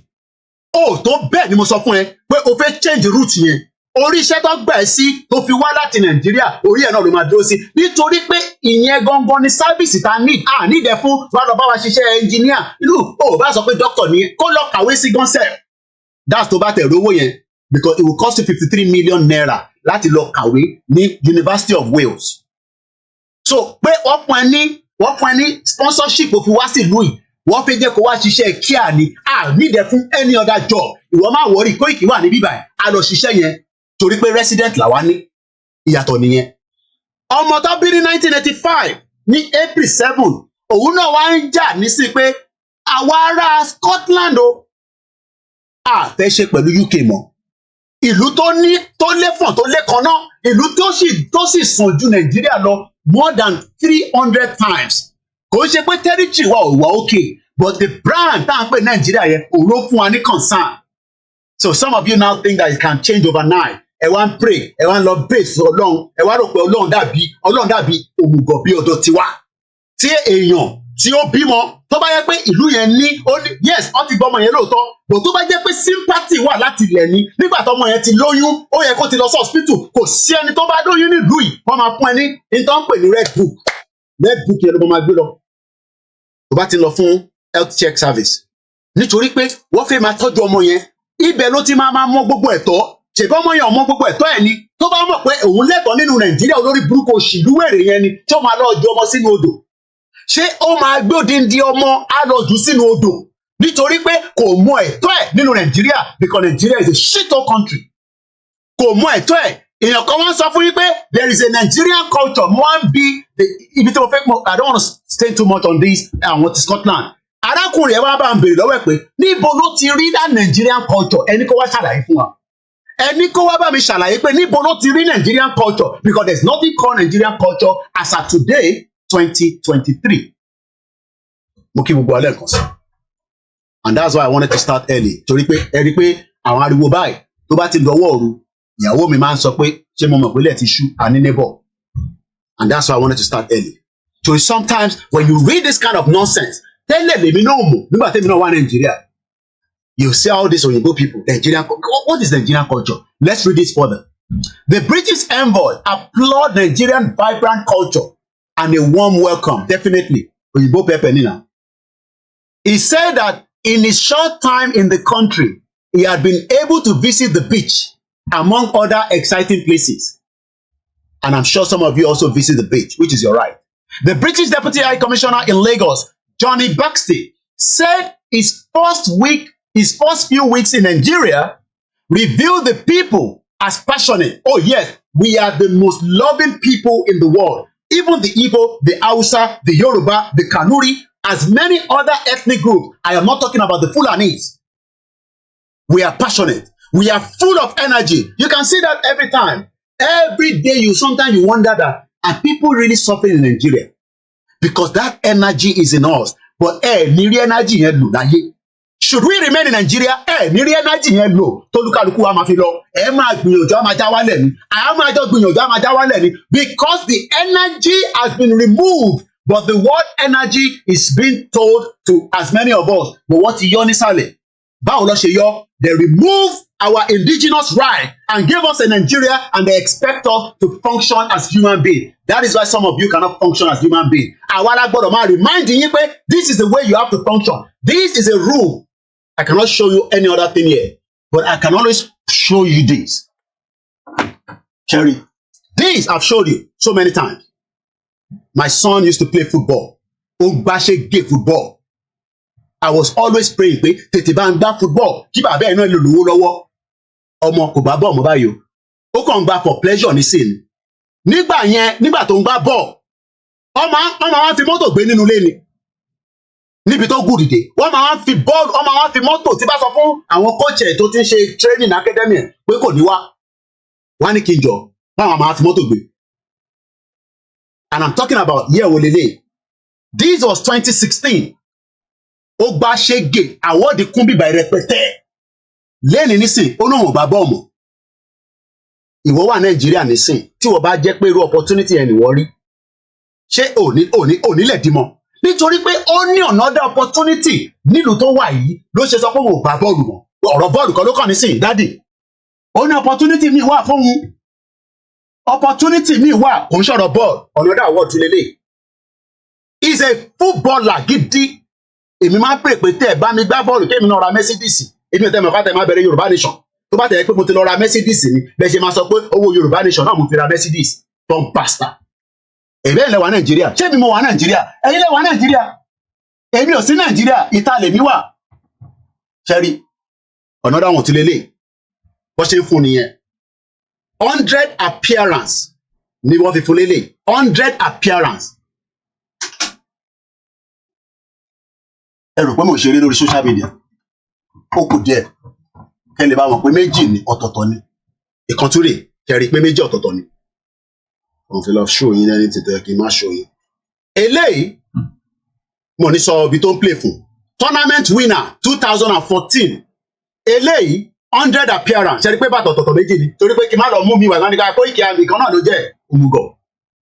Bí èmi ni mò ń jìyà ni, bí èyí lẹ̀ ń jìyà ni, ẹnu ẹni gbogbo àjọ wà ní. Ó náà wọ̀n bá bọ́ọ̀lù mọ́. Kí la fẹ́ ṣe sí? Nígbà tọ́mọ bá náà wọ̀n bá bọ́ọ̀lù mọ́. Ṣé mo máa fọ́ọ̀sẹ̀ ni? Another one tún lélẹ̀.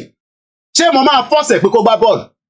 Ẹ̀yin nìyá máa jẹ nítorí pé ìtagbédání kó tó débi tá a máa dé yẹn ẹ̀yin nìyá máa jẹ ṣégè. Ẹ jẹ ṣégè mo yóò yà ká tó dé Yorùbá nation. Ṣẹ́dẹ̀ fi gbọ́ràn ni. Ó náà wọ̀n gbá bọ́ọ̀lù mọ́. Ìwọ náà fi ṣúwà rẹ pé tó bá jẹ́ pé the same thing ní Nàìjíríà ṣé dandan ni gbogbo ẹni kẹ́ gbá bọ́ọ̀lù? When there is so much opportunity ìyẹn ni gbogbo ẹni ṣe fẹ́ kú sínú politics nìkan kọ́ lówó wà nínú ẹ̀ ní gbogbo àgbáyé. Kò ní da fún ọ tó sọ pé you can pass information without abusing. Kò ní da fún bàbá tó bí ẹ bomb bastard. Ó rò pé mo pè wá síbí báyìí. Bomb bastard.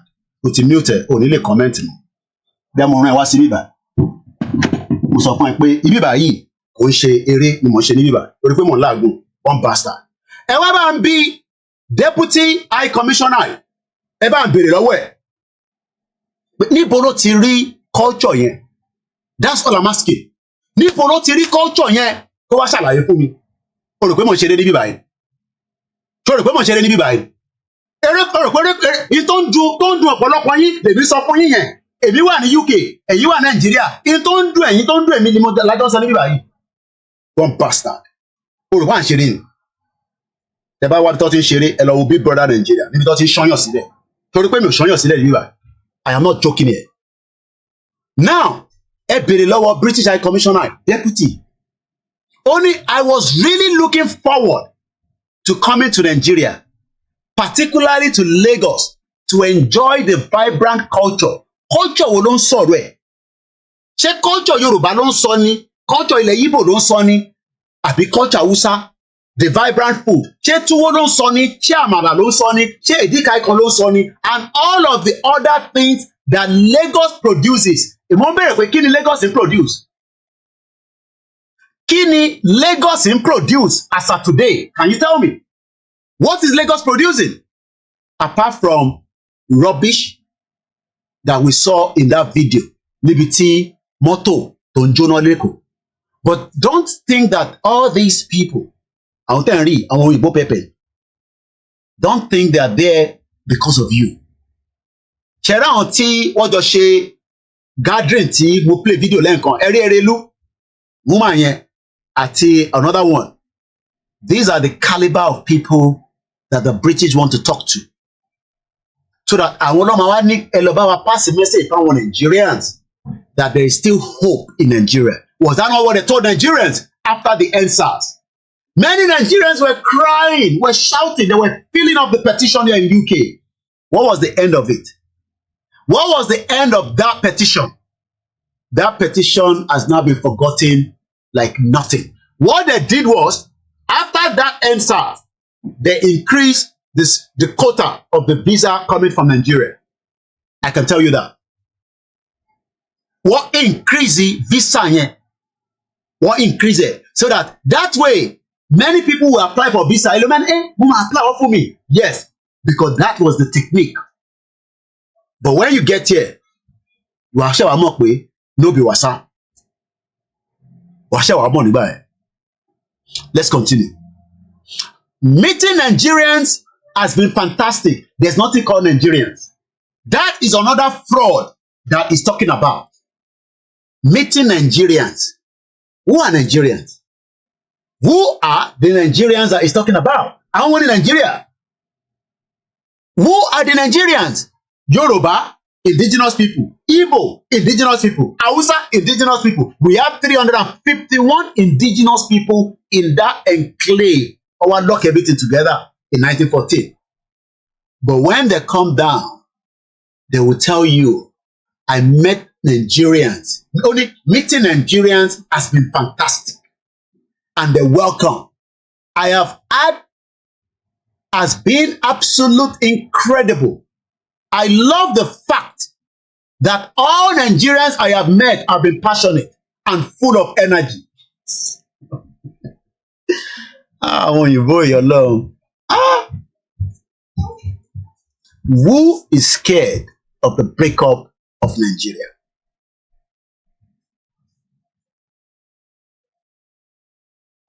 He said he had also enjoyed his visit to Lufasi Nature Park, where he got to see the amazing work that had been done there, and also the children and the students who were enjoying the place of peace in the city.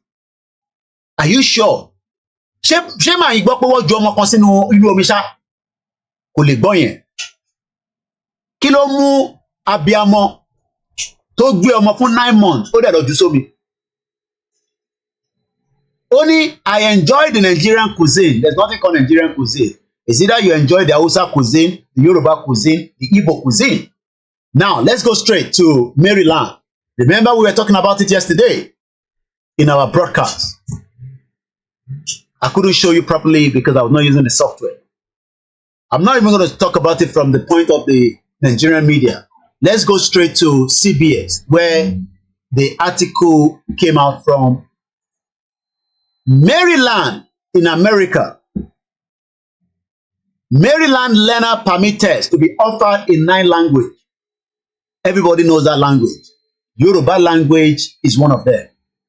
Baltimore in Maryland. That is our culture. That is our language.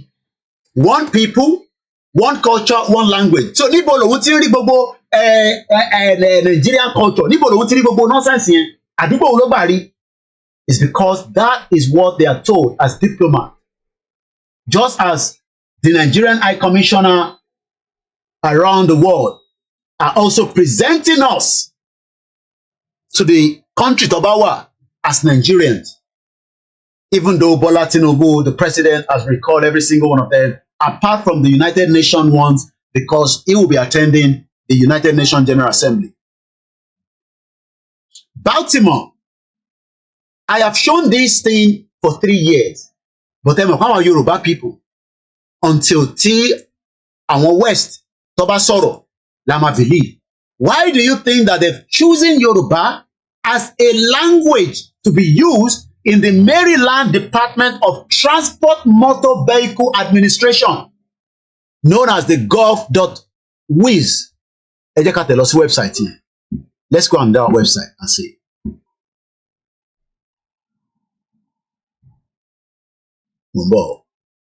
Wills Moore is the governor of Maryland.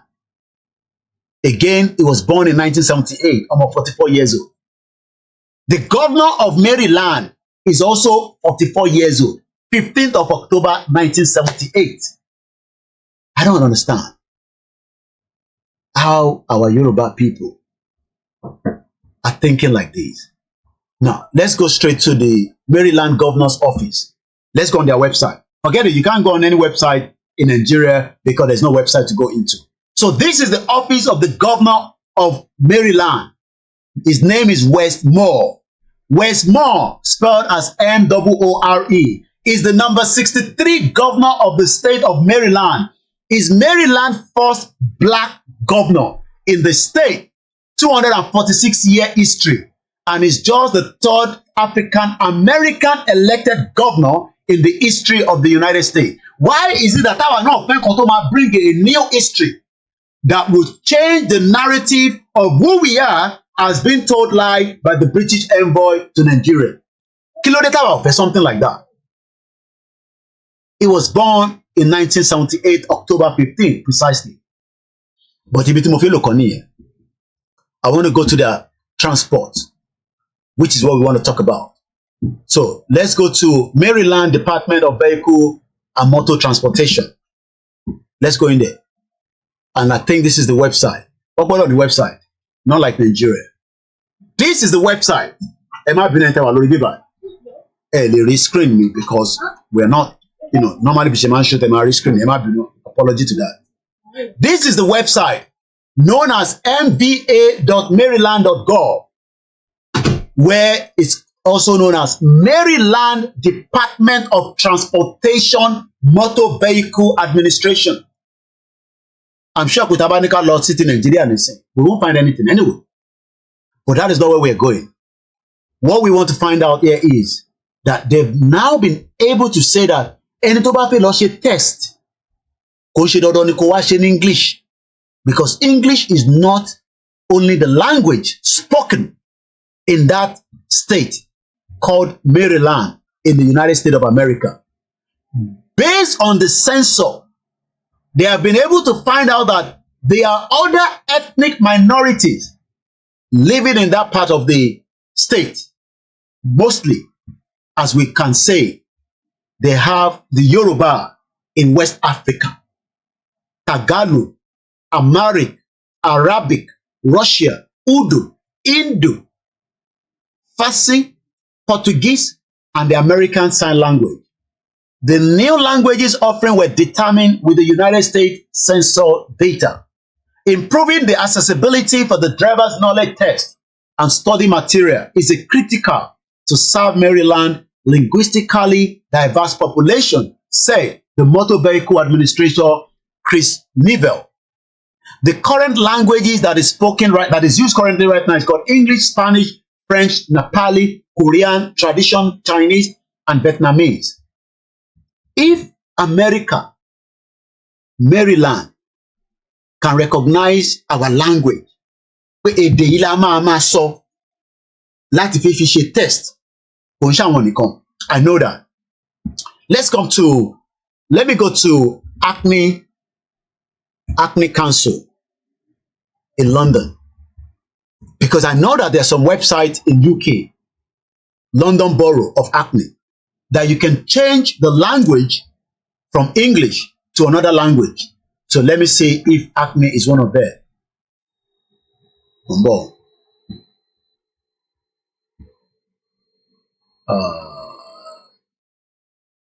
I know Enfield have it, but Mufid another one.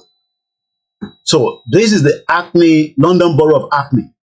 Everything you need to know about the local government, this is where you're going to find it. Not like Nigeria, anyway. Let's see.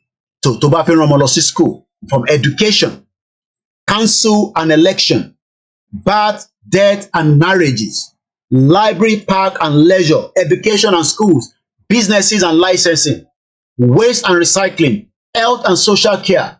This is the kind of society that Nigeria should have been, but for 63 years, it has been a failure. Let's come to Enfield. Ẹ jẹ́ ká lọ sí Enfield Council. Mo mọ̀ pé àwọn máa ń change the language tiwọn, because àti ṣe ntí mo ṣe àti ṣe rí.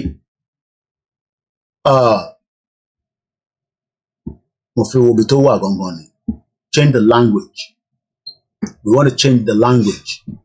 That is what we want to do. So let me come further down.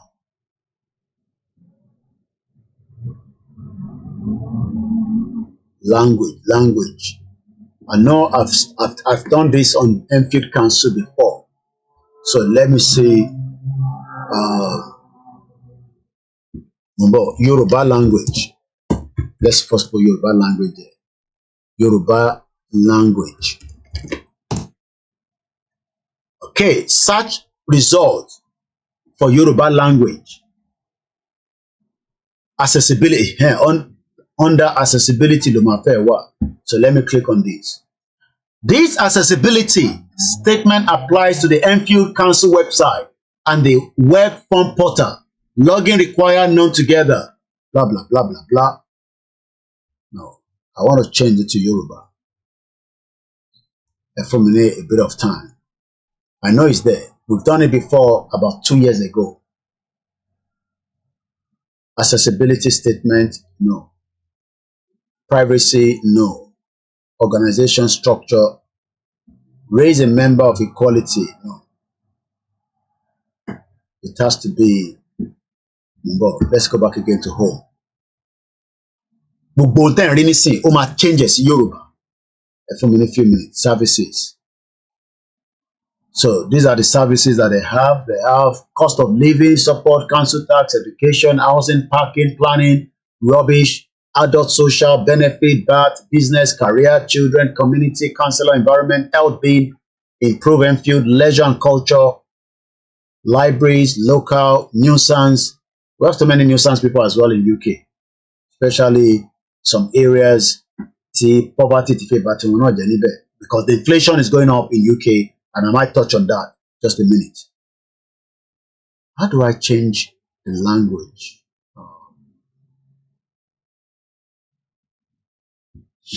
Strange. Bon. Live chat. Accept. Start a chat. Can I change the language? I'm chatting with somebody now. Can I change the language on this website? Hello. Yes. No. Connect me to the agents. Connect me to the agent. Okay, all our agents are offline and they're open from 9 a.m. to 5 p.m. Monday to Friday. All right. Anyway, we'll leave this, but I know that, okay, getting accessibility tools here.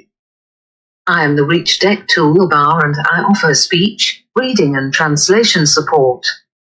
Okay. Táwọn tó bá ní a bit of physical challenge, the accessibility is for those that have physical challenge, mentally, and all that. But there's somewhere there that I can change these to Yoruba language. Okay, translate the page. I shared it 3 years ago. Now I'm going to tell it to change it. I'm going to tell it to change it from English to Yoruba. I think I saw something now. Èdè Yoruba. So, kí lẹ̀ ń rí nísìn? Ẹ̀yin tẹ́ wà lórí bíbá ẹ̀ lè rẹ́ nítì. Gbogbo tẹ́ ń rí bíbá ẹ̀ nísìn, ó ti change sí Yorùbá. Ta ló lè confirm tí mo show nísìn? Nígbà táwọn òyìnbó tó bá value language wa, àwa tí a ní language ní Nàìjíríà, àwa ní ká forget it, àfẹ́ country tó máa fún wa ní language tiwa. Mo lè má lè pronounce gbogbo dáadáa, but ma try.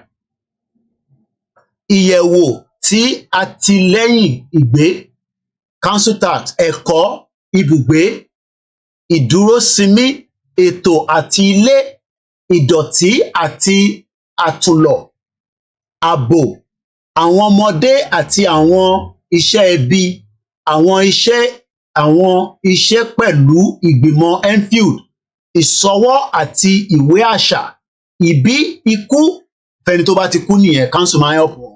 Àwọn afini. So when you see this now, taba click lórí any one of them now, ẹ jẹ́ ká kọ́ click lórí any one of them.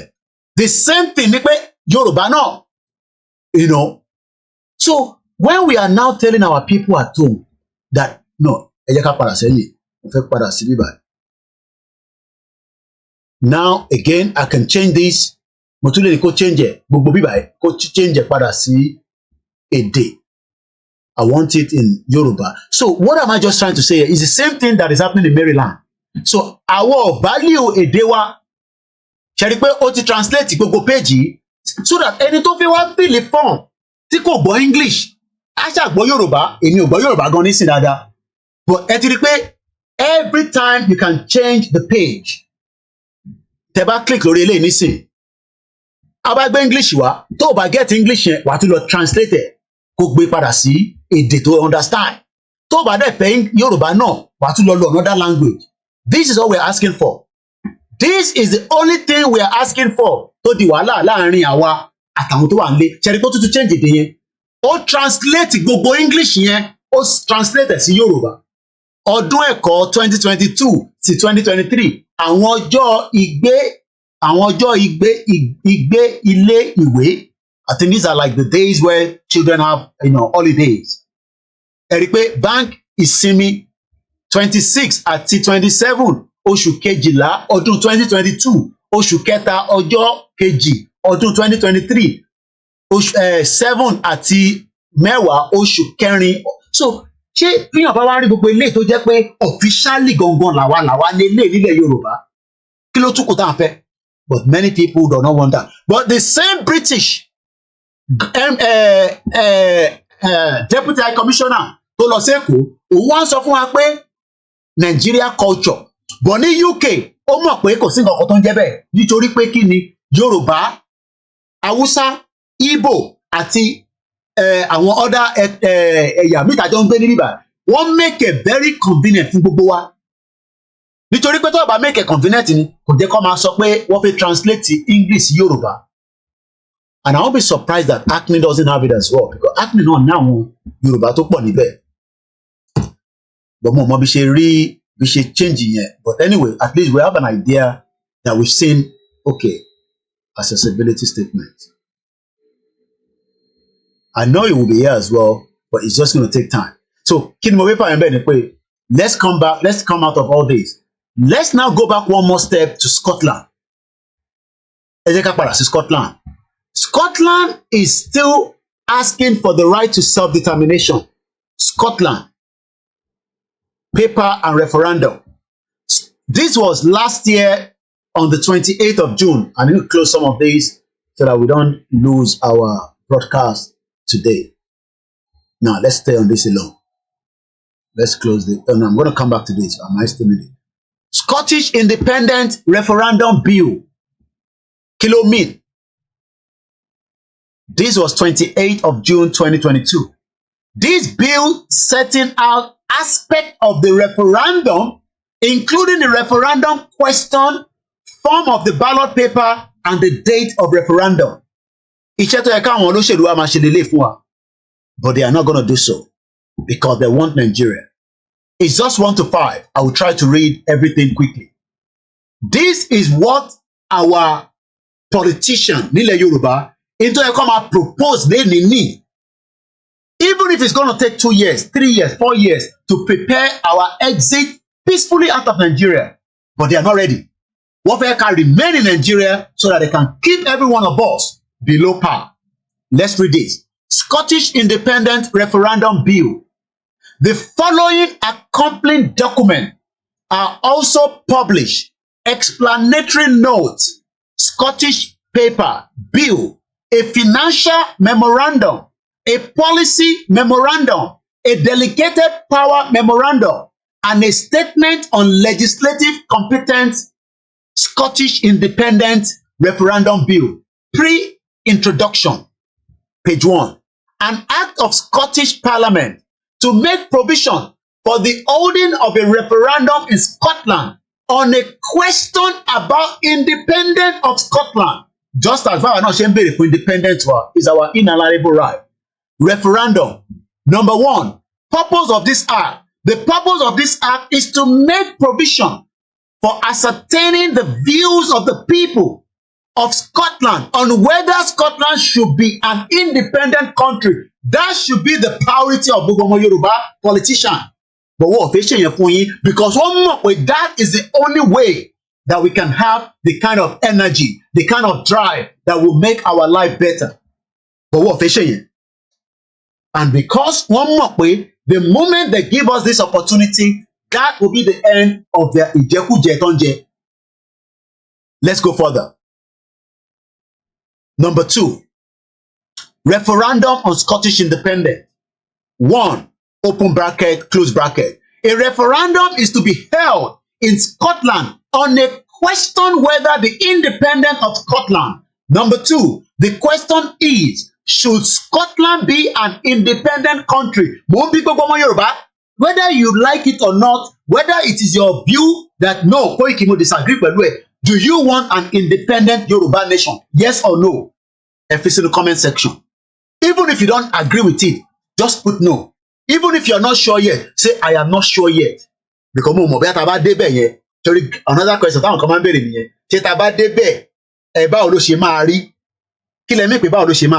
báwo ni Nàìjíríà ṣe rí? No, báwo ni Nàìjíríà ṣe rí?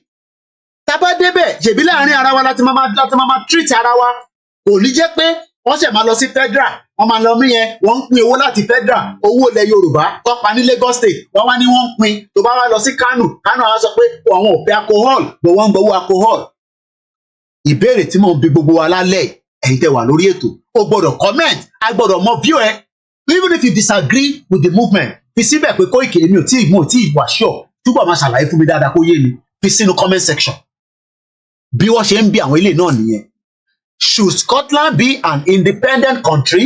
Ṣé kí Yorùbá jẹ́ independent country? Yes or no? Or I am not sure. Ọ̀nà mẹ́ta náà ni. Yes, mo fẹ́. No, mo sure. No, mo fẹ́ Nigeria. Number 3, the ballot paper to be used for the purpose of the referendum is to be printed in the form set out in part 1 and part 2. Kí ló ń bẹ̀rẹ̀ ní part 1? A referendum is to be held in Scotland on the question about independence of Scotland. Number 1. Number 2, the question is, should Scotland be an independent country? Then wọ́n wá sọ ní abẹ́ number 3 yẹn pé n tó máa wà ní ballot paper. Intan sọ lélẹ̀ kó lè ṣẹlẹ̀, ẹ̀rẹ̀ sọ pé kò lè ṣẹlẹ̀. Kí ló dé tí kò lè ṣẹlẹ̀? Ẹ fún wa ní referendum tó bá yẹ pé okay, ká fi test it. But wọ́n ní kò sí referendum clause nínú fraudulent constitution táwọn Abdulsalam tó cook together. Wọ́n mọ tán ṣe náà. Okay, tí kò bá sí referendum clause nínú ẹ̀, ẹ ní kí wọ́n wá ṣe add the referendum clause sí lórí ẹ̀. Kí ọmọ Igbo decide, kí ọmọ Yorùbá decide, kọ́mọ Arewa decide whether we all want to stay together or go separate ways. Let them give us a referendum clause. That is what the Biafra are asking for. That is what we were asking for. Okay, ẹ fún wa ní referendum. Let's do that test. Wọ́n mọ̀ pé tó bá ti fi sínú clause pé kí referendum wà o. That means pé wọ́n gbọ́dọ̀ accept pé at some point in this Nigeria tá à ń bá lọ, it could be 4 years, it could be 5 years, it could be 6 years, it could be, it doesn't matter. Ṣèbí Tinubu ti ń fi àṣẹ lọ báyìí nísìn. Ìgbà wo ni kò ní ṣe tán? Buhari, how many people shouting Buhari very morning apart from bomb bastard? They don't lie. Tinubu la tún shout nísìn. So Tinubu bá tún ṣe tán nísìn. Maybe Bagudu will be your president. Remember that bastard that stole money from Nigeria? So it's just a simple question. Bring down that constitution. One in no, and we will be amending it. And we will be amending the constitution to work for us. And they're asking Allah. Remember what Gbajabiamila told you. That Allah will help Tinubu to carry the weight of Nigeria. If he knows that the weight of Nigeria is too big, why must he wait for Allah? What about those of us that doesn't believe in Allah? So, tó ń bá sọ pé Allah máa bá wa gbé Nigeria, àwa tá believe in Allah ńkọ́? Àwa tá believe in Allah ńkọ́, kí ló máa sọ fún wa? These are the lies that they cook every day. Wọ́n dẹ̀ fẹ́ yẹ kẹ́ ní understanding it, because wọ́n mọ̀ pé tẹ́ bá ti lè ní understanding it bí ṣe ṣàlàyé. Boom, that is the end of it. At exactly 2 hours, I'll open the phone line so that the next 1 hour we'll take a call. But let's continue with this referendum paper. The ballot paper to be used for the purpose of the referendum is to be printed, A, in the form set out in part 1 and 2 of the schedule, and B, according to the directions set out in part 3 of the schedule. The date on which the poll at the referendum is to be held is 19th of October 2023, unless before then regulations are made under subsection.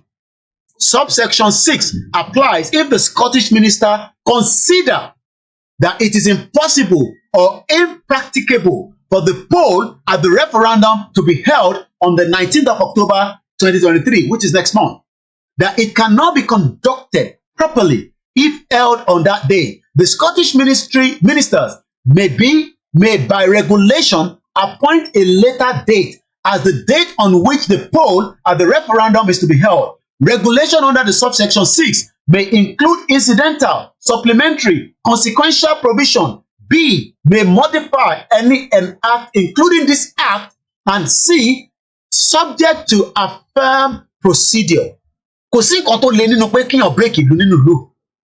But it's just that we are finding it difficult with the 3% of the Yoruba politicians and our royal fathers. Number 3, entitlement to vote at the referendum qualifying for foreign nationals. 1, open and close bracket. The referendum, open bracket, Scotland, close bracket, Act 2020, applies for the purposes of determining entitlement to vote at the referendum, subject to the following modification. 2, Section 4D, those who are entitled to vote has effect as if for the relevant citizen of the European Union they were substitute qualifying foreign national. 3, Schedule 7 interpretation as effect as if after the definition of qualifying address they were inserted qualifying foreign national as the meaning given in Section 2021 of the 1983 Act. B, the definition of a relevant citizen of the European Union were repealed. Further provision about conduct of the referendum Number 4, application of the referendum under Scotland Act 2020 to the referendum. Number 1, the referendum of the Scotland Act 2020 applies for the purposes of the referendum. That is subject to exemption and modification. Final provision. Interpretation. References in this act to the referendum are to the referendum to be held under Section 2. Any other word or expression used in this act, which is also used in the referendum, Scotland Act 2020. Sheri gbogbo eléyìí is the same thing that can be prepared, and then it will make life kò ní sí gbàs, kò ní sí gbòs, kò ní sí pé yàn kan fẹ́ pààyàn, kò ní sí pé Koiki báwo lẹ ṣe fẹ́ gbà. But the reality is, majority of our politicians today do not want a referendum. Tó bá ti fún ní referendum, tán ayé wa ti bẹ̀tẹ̀ sí dá. Kò ní sí oppression mọ́. But ó mọ̀ pé tẹ́ bá ti lọ through routing, that is the final straw for the West. For the West and the Asian countries that are. Ìyẹn mo ṣe ń bèrè nírọ̀lẹ́ pé who is scared of the breakup of Nigeria? Who is scared? Because gbogbo wọn ṣe Nigeria. Okay, now I, as a Nigerian citizen, that also have another resident permit of this country, I cannot travel to Dubai because of the shame Oloshi country called Nigeria. So what is the essence of being part of that Nigerian country? Why not wind it down and get the referendum and boom, everybody go their separate ways? So that I would then become a Yoruba citizen in UK, and then I would then be finding out from my government of Yoruba nation why Dubai must continue to operate in Yoruba land when I cannot travel to Dubai. But you cannot do that in Nigeria now because you are not recognized as a citizen of Nigeria. A lot of you just carry that name. I am a Nigerian citizen. But in reality, Nigeria doesn't know you as a citizen. The real citizen knows themselves. Ẹni tó jẹ́ citizen in Nigeria, wọ́n mọra wọn. You are not part of the citizen of Nigeria. You are just using the name, I am a citizen of Nigeria. But in reality, those that know themselves as a citizen knows themselves. Àwa tó kù, we are just saying we are citizens. How can I live in UK? I have another resident permit, and I cannot be allowed to go to Dubai. Dubai dẹ̀ ṣe ṣe business pẹ̀lú Nigeria. Do you know one of the reasons why it is also affecting us? Kò ń ṣẹjọ́ Dubai, I will tell you why. Because we cannot blame Dubai or United Arab Emirates. How can they be running business and you cannot take their money back? For more than 2 years now, Emirates has been struggling. Emirates has been struggling láti gba owó tí a fi ra ticket. So if you're in Nigeria, you buy a ticket under Emirates. You are buying it in Naira. Emirates doesn't need in Naira. Kí ló fẹ́ fi Naira ṣe? Emirates expect the federal government at some point with whatever arrangement that they have to pay them back in dollar. Nigeria does not have the dollar. You know why? Because Nigeria has given all the dollar to Dangote.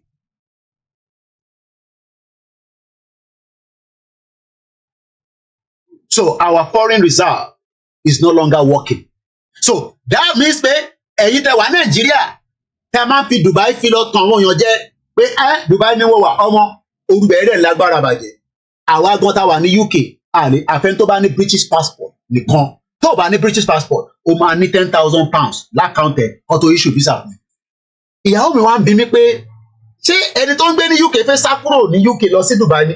Mo ní tí ó mọ̀ pé Dubai náà tún súnmọ́ àwọn ìlú kan. Because tí UK ò bá gbé èèyàn tó bá dé Dubai ó tún lè gbàbẹ̀ sá lọ. Ẹni tó wà ní Dubai nísìn I'm sure pé tí bá bí Abdullahi ní sí pé tó fẹ́ wá sí London á ní Koiki kí ló dé tó wọ́n ní wá sí London nígbà tí London sì bẹ̀ká ju Dubai lọ wọ́n jẹ́ kọ́ ríṣẹ́ ṣe ní Dubai. Wọ́n máa èèyàn kan send voice mi ó náà máa ń múra bí ẹni tó ń lọ sọ́fíìsì wọ́n dẹ̀ níṣẹ́ wọ́n ní kankan. Many Nigerians are living there today. Only few ni wọ́n renew status wọn. Only few. So what is this essence of this Nigeria relationship? Because Dubai is having difficult with Nigeria. And when I say, let us go out of our separate ways, Nigerians are saying, no, it is not yet time. So you can see, now, I don't want to show you this alone. Now, let's even finish it up. Now, we go to the auxiliary. The Scottish minister may, by regulation, make any incidental, supplementary, or consequential provision they consider appropriate for the purposes of an in connection with or this is what would prepare a referendum if truly we are ready with our politicians. Ìyẹn mo ṣe sọ lánàá pé igi tó ń jó àwa la sì ń jẹ́ kó jó. Nígbà tá a bá ti yọ igi yẹn kúrò nínú ìrẹsì, gbogbo ọ̀ ní jẹ́ ìrẹsì yẹn mọ́. Nítorí pé ìrẹsì tó ń sè yẹn, ibì kan ó le, ibì kan kò jiná. Ibi tó jiná nìkan làwọn olóṣèlú ń jẹ. Àwa tó kù á jẹ ìsàlẹ̀ kòkó jollof rice yìí. Èmi dẹ̀ like jollof rice tó bá jóná nísàlẹ̀. So jollof rice yẹn ò jóná. So láàrin méjì, gbogbo èlò tó fi sínú jollof rice yẹn, àwọn politician nìkan ló ń gbádùn ẹ̀. For 60 ẹ̀wù bàbá tí mo pàdé nígbà tí wọ́n ṣe kékeré màdùn. That man has been in government just like the former governor of Kebbi State. Kò dẹ̀ ń ṣàwọn nìkan. Regulation. So I think just to move forward quickly. Now, this is the Emma Binete Wanibiba. You know, I wish you can see what but I'll show it to you. So the ballot box, or no, ballot box, the ballot paper, very straightforward. Vote X like this, only once. Should Scotland be an independent country? Yes or no? Because it may be, it's either you say no, that means you want to remain. It's either you say yes, you want to exit. That is all we are asking for. So that kò ní dìjà, kò ní dariwo, àwọn kan ní no. How la ṣe máa gba Yorùbá nation? Ọ̀nà wo la ṣe gbà? Okay, let them put this and see if the Biafra, even táwọn ọba tẹ̀tí ready, ẹni kan fún àwọn Biafra ní referendum. You don't love them anyway. We don't love each other. Give them a referendum and let them decide. Oh, we hate them. Okay, we agree. We hate the Biafra. We hate the Igbos. We don't like them. They are taking over Lagos. Let them go and repair their town. Then give them referendum. Let them go. This is the official ballot box. I mean, paper. Which is the ballot box. This is the official ballot paper. It's just two questions. Should Scotland be an independent country? Yes or no? But England, Westminster do not want to give them another referendum. Toba fún wọn ní referendum lẹ́ni, that is going to be the end. Scotland will be an independent country away from what is known as the United Kingdom. Rishi Sunak does not want that. So òun àti brother tó wá láti Pakistan, ìyẹn ọmọ 1985. So we now have two different culture. British Indigenous. One is Hindu, one is Pakistan, and two of them now will have to face each other. One Hindu say, I no go give you now. No, not yet. We must remain together. The one where they Scotland say, no, we are not staying together. We must go. I am asking Yoruba people again. Don't tell me we are not sure. You must be sure. I don't even want to give you not sure anymore. Yes or no? What do you want? You want Nigeria? Yes. No. You don't want Nigeria. You want Yoruba nation? Yes. You want Nigeria? What do I choose? Okay. Let me put it this way. Should Yoruba be an independent country? Yes or no? Ẹni tó bá ti mú no, you want Nigeria. Ẹni tó bá mú yes, you want Yoruba nation. Ẹni pé púpọ̀ nù yín ẹ lè decide. You are scared. Ẹlòmíín wò pé hey, kó máa lọ comment báyìí nísìnyí kí DSS má lè gbé òun. The moment we go, there's no basic board DSS anymore. How about BDSS? No, that kó máa bọ̀ nígbà yẹn. But a lot of us, our mind, our heart is we are feeling love for Nigeria. Nigerians are feeling love for a country that doesn't love them. No be juju be that. No be juju be that. In they feel love for a country where no love you. No be juju be that. Not juju now. So you can see it's just very easy. But how easy is it going to be is the question. As Scotland continue to ask for that right, meanwhile, the last Prime Minister, Ogbasegbe, Scottish independent Sturgeon to request power to negotiate transfer of power to another independent referendum, but she lost out. Do you know that as of today, many Scottish people, let me go on Twitter, they're having another, this month, they're having another campaign. every year they're coming out. I mean, every month.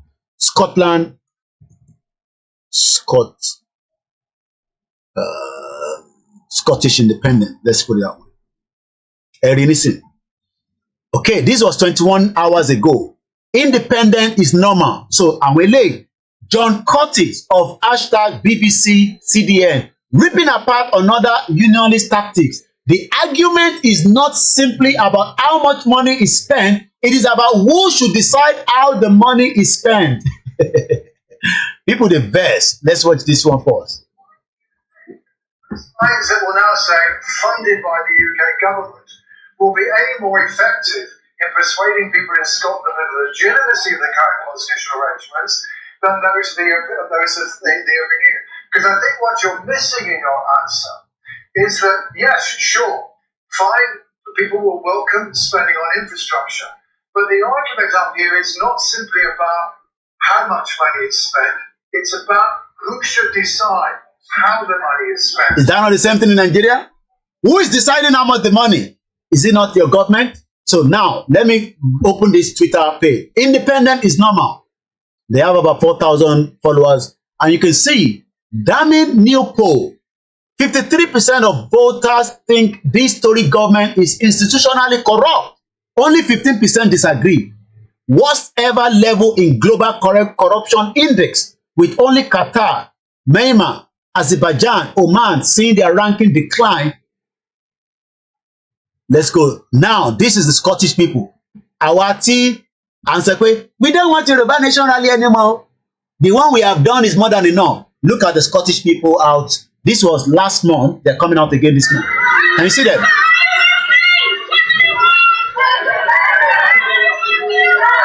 When do you want it? Now. Now. Independent. When do you want it? Now. Did you see them? Emma Bineta, you can't see the screen. Ewo flag one bó ṣe ń fò lọ lélélélélé. Àwa tí sọ pé èyí tá ṣe yẹn náà ti tẹ́ o, èyí tá ṣe yẹn náà ti tẹ́ o. Rádì la máa ṣe ní gbogbo gbà. Idiot people. They don't understand. Believe in Scotland. This is now. This is the Prime Minister page, I guess. This is Prime Minister page, oh. The First Minister of Scotland. He believed in Scotland. And this is what he wrote on the 2nd of September, which was yesterday. Independent allows us to put right the historical wrong of BRICS exit. Independent will also allow the Yoruba people to be able, all the amalgamation fraud, Ali rewrite it. No, so I don't understand what our people want. If Scotland, this is the first minister. This is what he wrote. Let me retweet it in case our people on Twitter wants to go and see. Because I know we have 31,000 followers on Twitter. Independent allows us to put the historic wrong of BRICS exit. Westminster is taking us down the wrong path. Understand things so bad. Let's call into the program. For those of you that wants to call, the line is open. Let's take your call. And I guess some people wants to join me on the TikTok. I'll bring you in as well. Let's take the first person. And when you're coming in, please go straight to the point, because about this Oroton, we just have to remove you as well. If you want to call into the program, it's a live transmission right now, and let me hear your view. You have the right to disagree with my view. I am not because the one running the show. You can come and tell me, Koiki, Nigeria is still going to be great. I will allow you to talk. Just tell me how it's going to be great and how soon, 10 years, 20 years, 30 years. So if you want to call in, the number is +44 74 04 40 5917. So my feel sim ring out so that my name got on your back way. So let's continue. Bokibu Gwalen can say that I've joined the program as we are now using Scotland. If their own minister at 1985 is fighting for independence of Scotland, and Babakitoye at 88, half of the year of that man, is coming out to say Yoruba is the best, And some people are saying, no, Baba Kito, you don't know what you're talking about. Baba Yomonton, so let us continue this Malangbegiri politics in Nigeria. I keep asking, like Just Reason is saying there, the level of ignorance in Yoruba land regarding the self-determination is too high. Our people, to appreciate the proposal, koikimedia awareness is the best opportunity to educate on this subject. I mean, I don't know what more you want me to add to the right to self-determination. All we are saying now, okay, our politicians will let them come out and give us their strategic plan of how they will move us out of Nigeria. Even if it's going to take another flag and say, I don't understand, this TikTok. Flag, total violation. Any their own way of how they are going to take us out, so that we can all understand this. Forget it. That is why the Biafrans are not waiting. That is why they are pushing. That is why they are saying that, Nigba. So let's continue on this Scotland. And I'm going to increase the front so that some of you can see it properly. This was yesterday. The first minister, this is his picture. He had a picture of himself in front of a flag, and he says, believe in Scotland. Let's take the first caller, and let me turn my speaker on. Hello, caller. Everyone's okay. Bishop, additional first caller.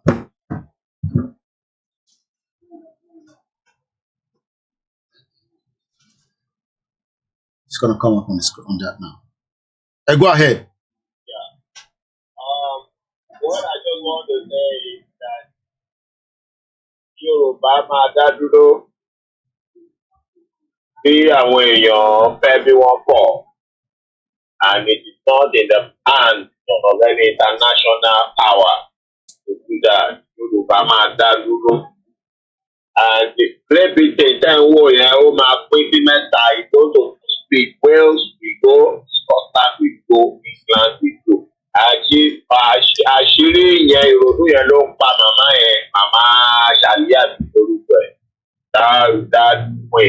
Hello, kíní yẹn ó wà ní Revelation, ó wà nínú ìwé ìfihàn Revelation 13.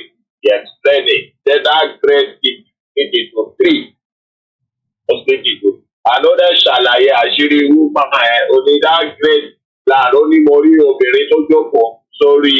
A woman that sat on the dragon, that is drinking the cup of agony of my people. Ó ní nígbà tó gun ẹ̀jẹ̀ àwọn èèyàn láláwọn èèyàn mi tó kú tó.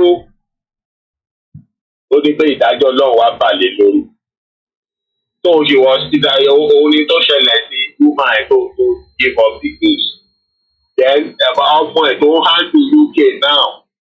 Ó mọ̀ wípé wàhálà wà fún ìjọba UK, the king ó mọ̀, bọ̀ àná wá fún àwọn títí ìwágbé Nàìjíríà lé lọ́wọ́. Tẹ́ bá lọ wo bàbá tó design a flag in Nigeria, ó kú this just last week. Gbogbo, I saw the news. Bàbá yẹn ọmọ Yorùbá ni. Nobody in Nigeria recognize that man. I was asking as well. Yeah. Jonathan nìkan ló recognize ẹ̀ ló fún ní officer of the order of Niger. Tó wá fún ní payroll. Imagine láti ayé ṣẹ̀. Láti use ẹ̀, Nigeria use him and drop him. We are warning Yoruba people to stop this madness. Many people that served Nigeria always regret. Awolowo served Nigeria, you regret it. FKO served Nigeria, you regret it. All the people, even our public servants serving Nigeria at the retirement age, they always regret for working for this country. Well, what is wrong with this our young people that are myopic? Why can't you go and learn, research from the old people? Let them tell you about this Nigeria. You can't die for Nigeria. Nigeria doesn't know you. Nigeria doesn't know you. Jim Baba was relegated. Nigeria did. Bẹ́ẹ̀ ṣe ń sọ̀rọ̀ mo ti gbé picture yẹn jáde òun ló wà lórí Vanguard yìí Jonathan places Nigerian flag designer Pa Akinwumi on a life salary before he died. Yeah, before he died. Jonathan nìkan ló rántí bàbá ẹ̀ nígbà tó fi fẹ́ kú. Nítorí ó ń wá ojúkú rere ọmọ Yorùbá nígbà yẹn ni ó wá kí Yorùbá support òun, ó wá ń wá ohun tó máa fún ní ọ̀nà ni wọ́n wá rán létí pé ó mà ní ẹnìkan. Nígbà ìbìkan tó lọ change Unilag, ó lọ change ẹ̀ sórúkọ MKO, àwọn èèyàn dá padà, wọ́n ní láíláí dá padà. Unilag bí Unilag máa jẹ́ kì í ṣe MKO, ó tún wá ń wá ọmọ, ó wá ń wò kí ló máa ṣe fún Yorùbá. Now, what I want to say is that nígbà tí máa yẹn design flag yẹn, ó fi a kind of blood moon sí àárín white yẹn, like a stained blood, a kind of moon, red moon with like a stained red moon sáàrin flag yẹn. Green, white, stained blood green ni ó forward ẹ̀ sí UK nígbà tó ń show flag yẹn mo rí and they analyse it. Àwọn òyìnbó wọ̀nyí ní UK wọ́n wà lásán o, wọ́n ríran o. Wọ́n rí ìgbẹ̀yìn Nàìjíríà láti ìbẹ̀rẹ̀ flag tí máa yẹn ṣe. So they remove the red stained blood and leave it green, white, green. And they call the man and award him for the thing he did. But wọ́n wo ọjọ́ iwájú tí kìíní yẹn máa ṣẹlẹ̀. The blood came on the flag in 2020, October 20th. October 20th, 2020. Tí wọ́n pa àwọn ọmọ ọlọ́mọ ní Lekki toll gate. The blood came on the white flag, which marked the head of Nigeria. That is the fulfillment of what the British saw from the beginning. Nigeria has finished. So if you are fighting for Nigeria, you will die like those children. Nigeria is dead and is buried. The children were singing the Nigeria national anthem, raising Nigeria flag. Nigeria army shot them dead, and the flag was stained just as it was designed in the beginning. So that is the end of Nigeria, and it was buried. The Lagos State conduct the burial and paid money for the burial and ask cleaner to clean everywhere. Nigeria is gone. So anybody that you say you are Yoruba, you are working for Nigeria, you are doing all your effort for Nigeria is in vain. It's no more regretted. I will tell you, this man before I leave, this man that serve Abacha. What's his name? They call it Sergeant Al-Mustafa. Sergeant Rochas. No, not Mustafa. Sergeant Rochas. I think Rochas. Yeah, it's all training in Israel. Yeah, it's Rochas. I think Sergeant Rochas. That man, listen, ọmọ Benue ni, one is paralyzed now. Ó wà paralyzed, he cannot walk, orí wheelchair ló wà. Ó kọ article kan sínú newspaper ní late last year. So ó regret gbogbo nǹkan kókó táwọn ṣe. Tó sọ wípé ó ní pé àwọn ṣe in the sense that they are working as a patriotic to defend Nigeria. Only they don't know that they are being used. That is nothing like Nigeria. Most of these people, it is when they are out of service, there is no country called Nigeria. It is group of people, hackers, stakeholders that are ruling Nigeria. Let me stop there so others can call it Koiki. So I'm telling our people, Yoruba nation will come, and it has come. Great Britain will break, and Nigeria will break. Thank you very much. Wow. Muki Bishop Adesina, and as Bishop Adesina speaks, evidence is always there for us to back it up. That is the man that died, Pa Akinwumi. As Jonathan was using him just as usual politician way. President Goodluck Jonathan has placed Pa Taiwo Akinwumi, the designer of the Nigerian flag, on the salary of a special assistant forever, according to a tweet. Well, he has died anyway.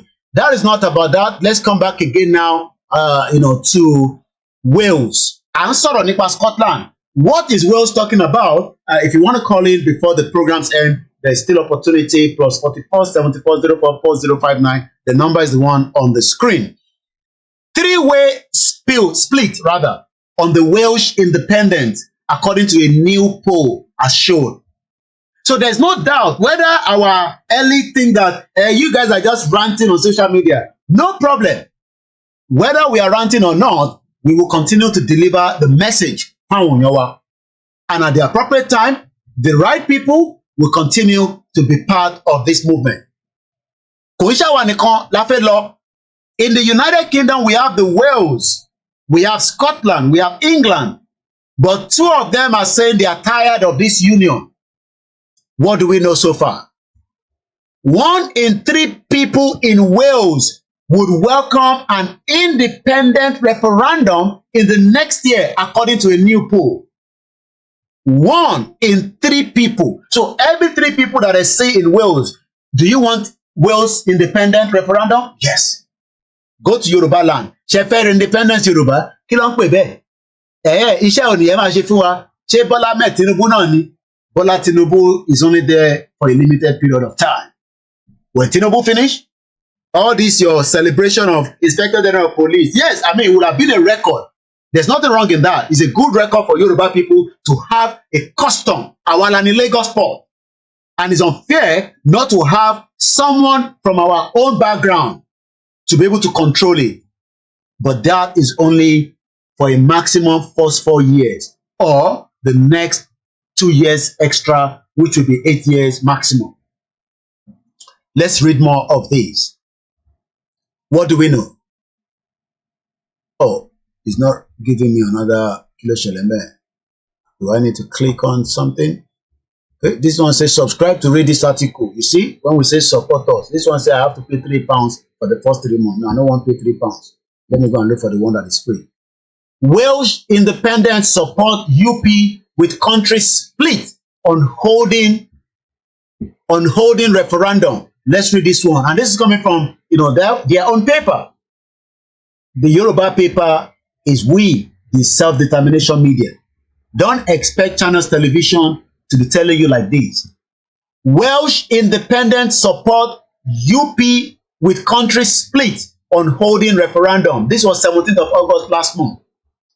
Wales support for independence has risen with an equal split of population believing that there should be a referendum in the next year, a new poll has shown. The Redfield and Wilton Strategies poll indicates that if don't knows are removed, 38% of people will vote yes. If there were to be a referendum tomorrow on the question, should Wales be an independent country? No, you understand it, don't put independent country. Should we explain what independent country is? You are more worried about my abuses on the social media when I'm doing my program. You should be concerned about how your life is being detained in the mortgage cell of Nigeria by your politician. You are not concerned and worried about the way your life has been mortgaged. Oh, because you want me to deliver the message like all my other colleagues in Nigeria, the way they present to you. No, I'm not going to do so. If you like, listen. As long as you are not in Nigeria, it's okay for you. But if you're in Nigeria, you will also suffer part of the problem. School of next week, next week. A lot of you are already crying. Oh, school all the schools have been dilapidated. Yeah, people are still going to school. But how many of you can send your children to private school? And if you can, because very soon, this money that I keep showing you every day, one day, if you think 1,000 to $1 is going to come down, you must be joking. Even by the time Tinubu finished his government, Go and write it down. You must be living in another. Maybe they just born you. Tẹ́ bá rò pé owó yìí ó máa drop by. I'm not even saying kó lọ sókè, but ó máa drop by 900 and something naira. You must be joking. Owó yìí ni mo sọ fún yín o. I don't want it to go up. Kó má lọ sókè, but kò ní lọ sílẹ̀. Bó ṣe máa wà ní 1,000 nìyẹn. And the cost of living will continue to be high. So you never understand níbẹ̀ ẹ tètè sọ fún mi.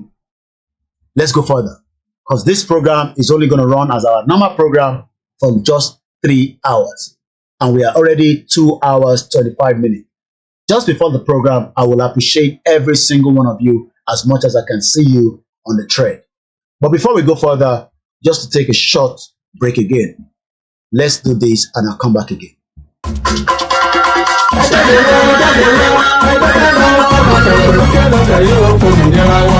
Yorùbá wà lọ̀rọ̀ ìkàn pátápátá la ṣe ń lọ́gbọ́n ẹ̀ tán sétí ọmọ aládé gbogbo nígbàgbọ́ wípé bẹ́ẹ̀ ṣe ń gbọ́ lẹ́yìn náà mọ̀ sọ fún àwọn yòókù kárí ilé kárí oko tí gbogbo wọn sì péjú pésẹ̀ síbi ìwọ́de àrágbá yamuyamu tàlújá tó ń bọ̀ lórílẹ̀‐èdè Amẹ́ríkà yìí ti Yorùbá Nation Diaspora Mega Rally in alliance with Yoruba World Media àti Yorùbá Nation Self-Determination parapọ̀ dọ̀kan ṣàgbékalẹ̀ New York Super Mega Rally ọjọ́ mẹ́ta gbáko ló máa fi wáyé bẹ̀rẹ̀ látọjọ́ ìṣẹ́gun Tuesday ọjọ́ kọkàndínlógún oṣù kẹsàn-án títí di ọjọ́bọ̀ Thursday ọjọ́ kọkànlélógún oṣù kẹsàn-án bákan náà látago méje òwúrọ̀ títí di agogo 4 ìrọ̀lẹ́ New York Times láti máa péjú pésẹ̀ gbóhùn sókè rárá fáyé gbọ́ wípé ó tó gẹ́ Yorùbá self-determination is our right Yorùbá fẹ́ dá dúró a fẹ́ kúrò lọ́wọ́ ẹ̀tàn a fẹ́ kúrò nínú ìnira orílẹ̀-èdè Nàìjà bá a sì ń rọ gbogbo àwọn èèyàn wa jákèjádò àgbáyé tó ń bọ̀ wá síbi rálì yìí wípé ká pàdé lọ́jọ́rú 20 oṣù kẹsàn-án ní rally location 78 UN General Assembly 405 West 45 Street New York City New York 10017 fún ẹ̀kúnrẹ́rẹ́ àlàyé síwájú sí i tàbí fún ọ̀kan ọ̀jọ̀kan ìbéèrè tẹ́ bá ní ẹ kàn sí wa látòrí èyíkéyìí wẹ́bsáìtì yìí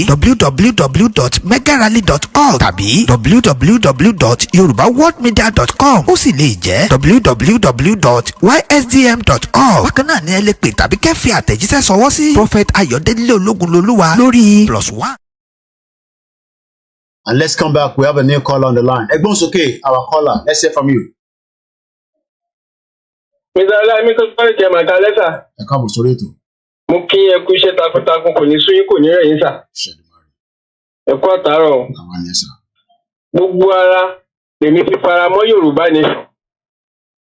Àfi tá a bá kàn tanra lókù. Oníkálukú ló ní opinion ọkàn tiẹ̀ o. Bọ̀tì ní tèmi o. Mo ń sọ̀rọ̀ láti ìlú location 419 ní Nàìjíríà yìí. Nítorí kò sí èmi ò rí ìgbádùn gbáyé kan tí àwa mẹ̀kúnnù ìgbáyé gbádùn tálíkà bí mẹ̀kúnnù tá à ń jẹ látọ̀dọ̀ maybe the federal level àbí state government kò sí à ń sọ tax à ń sanwó náà àríná lò a dẹ̀ ń sọ tax àríṣẹ́ tó fi ń ṣe. So ṣé ìlú tó jẹ́ pé èèyàn kan ṣo ó nílé bíi 50 ṣé ìlú yẹn náà fẹ́ dúró sí la fẹ́ sọ pé ká tó dúró fún another 10 years àbí another 5 years àbí another 20 years. ẹ má bínú mo ṣe ń rí lè nísìn àwọn tó lọ sìnkú ní Èkìtì ní building tó ti ń sìnkú 6 persons have been hospitalized after the event center collapsed on a burial ceremony attendant in Ekiti. Wọ́n lọ sìnkú problem tún ṣẹlẹ̀ níbẹ̀. It's a messed up country. Ẹgbọ́n òsókè. So ọ̀rọ̀ wípé bóyá à ń ṣépè pé bóyá àfẹ́rẹ́ ìlú wa àṣìlúyà o ṣùgbọ́n àwọn olórí òun la ṣìyàn ṣùgbọ́n ìlú tá à ń pè ìlú Nàìjíríà yìí ìlú akọ́nilójú akọ̀kọ́kọ́ ẹni ṣòfò ìlú amúnisìn ìlú bámúbámú ni wọn yóò tún wọn dẹ̀ mọ̀ pé ebi ń pa àwọn èèyàn ara ni àwọn èèyàn ṣùgbọ́n torí pé ìkà ọ̀dájú èèyàn bí làwọn àwọn ọ̀jẹ̀lú tó ń pera wọn lólóṣèlú ìlú Nàìjíríà yóò lè dáa kéèyàn lọ sórí òkè kó lọ lo 100 years lórí òkè kò lè ṣeé ṣe nítorí pé corruption yẹn ó ti wà nínú ẹ̀jẹ̀ wọn ò lè kú ọbẹ̀ láéláé Yorùbá nation nìkan òun nìkan òun ló lè jẹ́ kí ìgbésí ayé wa rọrùn nílùú Nàìjíríà táwa wáyé.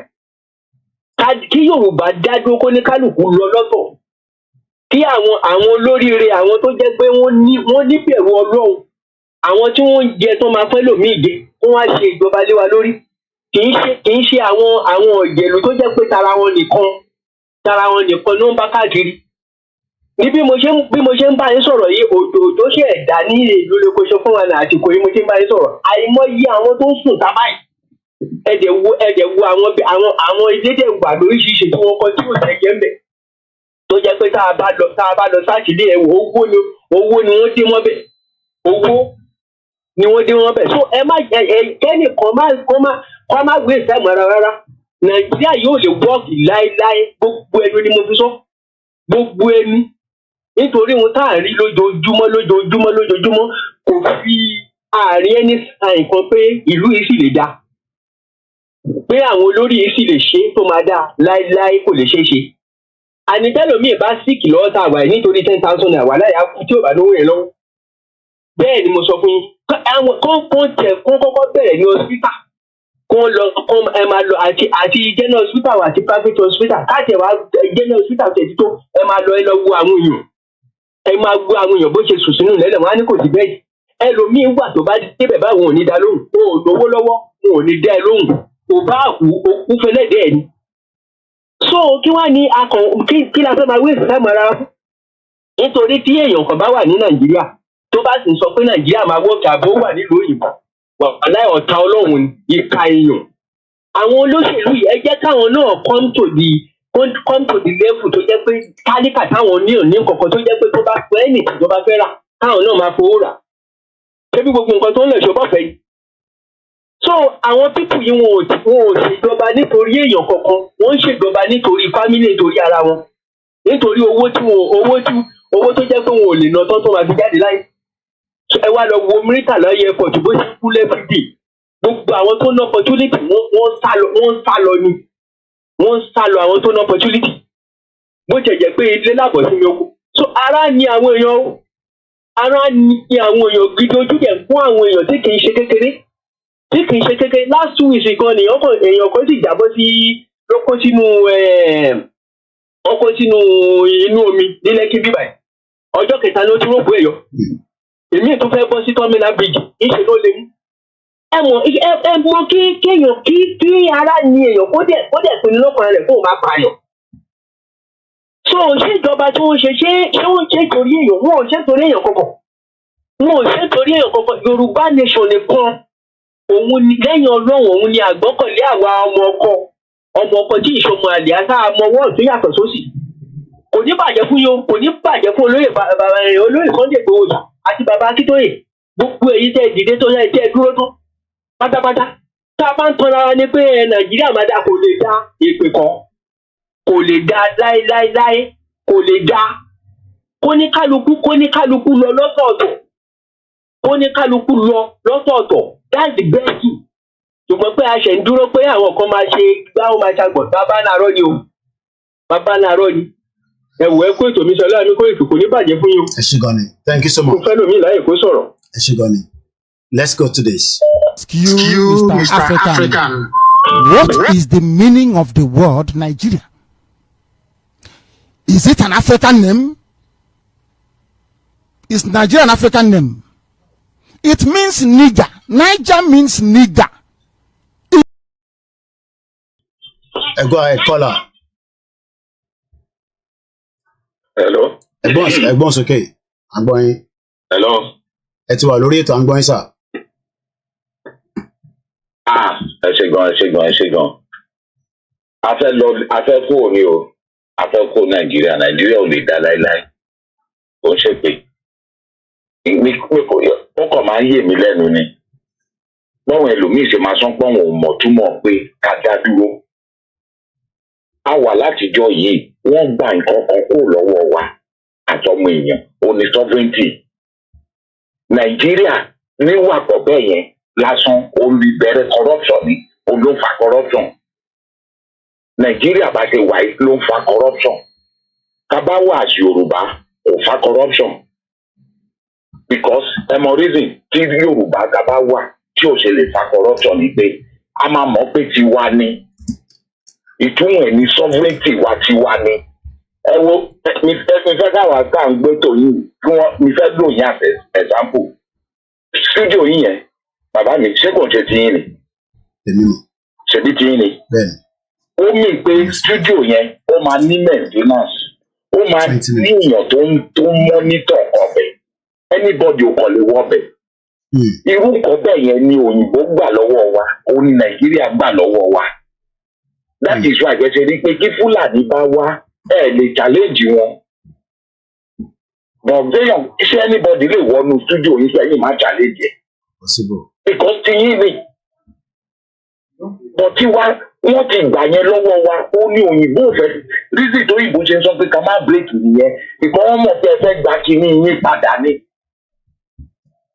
àwọn ọmọ yorùbá mo wá fẹ́ ká jókòó ṣé kinní yìí ò ṣe tiwa ni ẹ jẹ́ ká tiẹ̀ jókòó ká bira wa ẹ jẹ́ ká gbàlú ok mo ń béèrè lọ́wọ́ èèyàn kí ni Nigerian foreign policy kí ni Nigerian foreign policy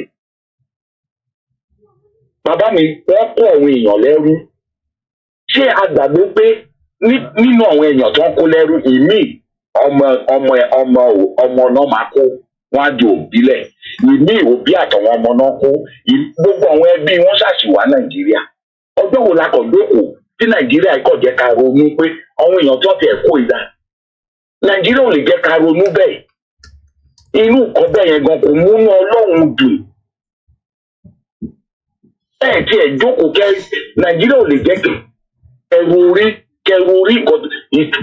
orí kó lè fi gbó ògo yín ga gbogbo àwọn ọmọ wa tó máa ń lọ sí tí wọ́n bá ti lọ sí Nàìjíríà tí wọ́n bá ti lọ sí federal yẹn àṣìṣe máa ń bá wọn ni gbogbo ògo tí wọ́n bá ní ó máa ń wálẹ̀ ni wọ́n máa fi lè lọ sí federal ẹ máa wo Tinubu gbẹ̀yìn ní ìgbàdúrà bẹ́ẹ̀ fún o but Nàìjíríà òun jẹ́ kí ògo wa tàn ẹ jẹ́ ká kúrò ń bẹ̀ kí là ń dúró gbogbo ọ̀nà ní Nàìjíríà fi pa gbogbo nǹkan wa jẹ́ gbogbo ọ̀nà ní Nàìjíríà fi ba gbogbo nǹkan wa jẹ́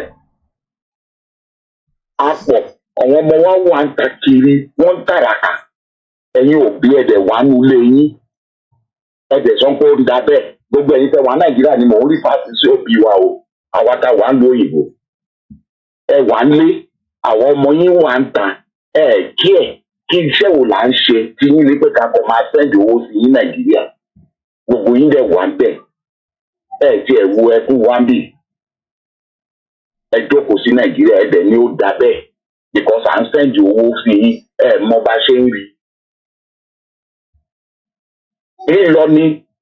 lílọ ká kúrò ní ìfẹsọ̀ kankan mi ní ọkùnkàn ẹ̀gbọ́n civil servant ni ó retire at the level of 16 wọ́n gbé lọ sí north ó lọ ṣe principal títí kó fi di inspector ó máa ń máàkì wáyẹ̀kì tí wọ́n máa ń ṣe Nàìjíríà in fact ó máa ń lo oríṣiríṣi pen because grade by grade lọ́wọ́ yẹn ó máa ń máàkì wáyẹ̀kì yẹn ìbá sọ fún yín pé àgídí ni bàbá ìfihàn rí pension ẹgbà àbúrò dádì mi is 86 years old àgídí bàbá kó yẹ pé òun bí the last person ó lè pè anybody ní diaspora pé kí wọ́n máa fò lówó bàbá ń sọ fún mi pé ọ̀gbẹlẹ̀ ń mú Nàìjíríà èmi náà wá sọ́dà wàdà mo ní dádì òjò rọ̀ ni wọ́n ní kò ń ṣerú òjò yẹn pé ọ̀gbẹlẹ̀ ń mú ìmágùn owó tó ń pa fún mi nìyẹn gbogbo wa gbèsè jókòó a ní Nàìjíríà dà ẹ jẹ́ ká rò ó dáadáa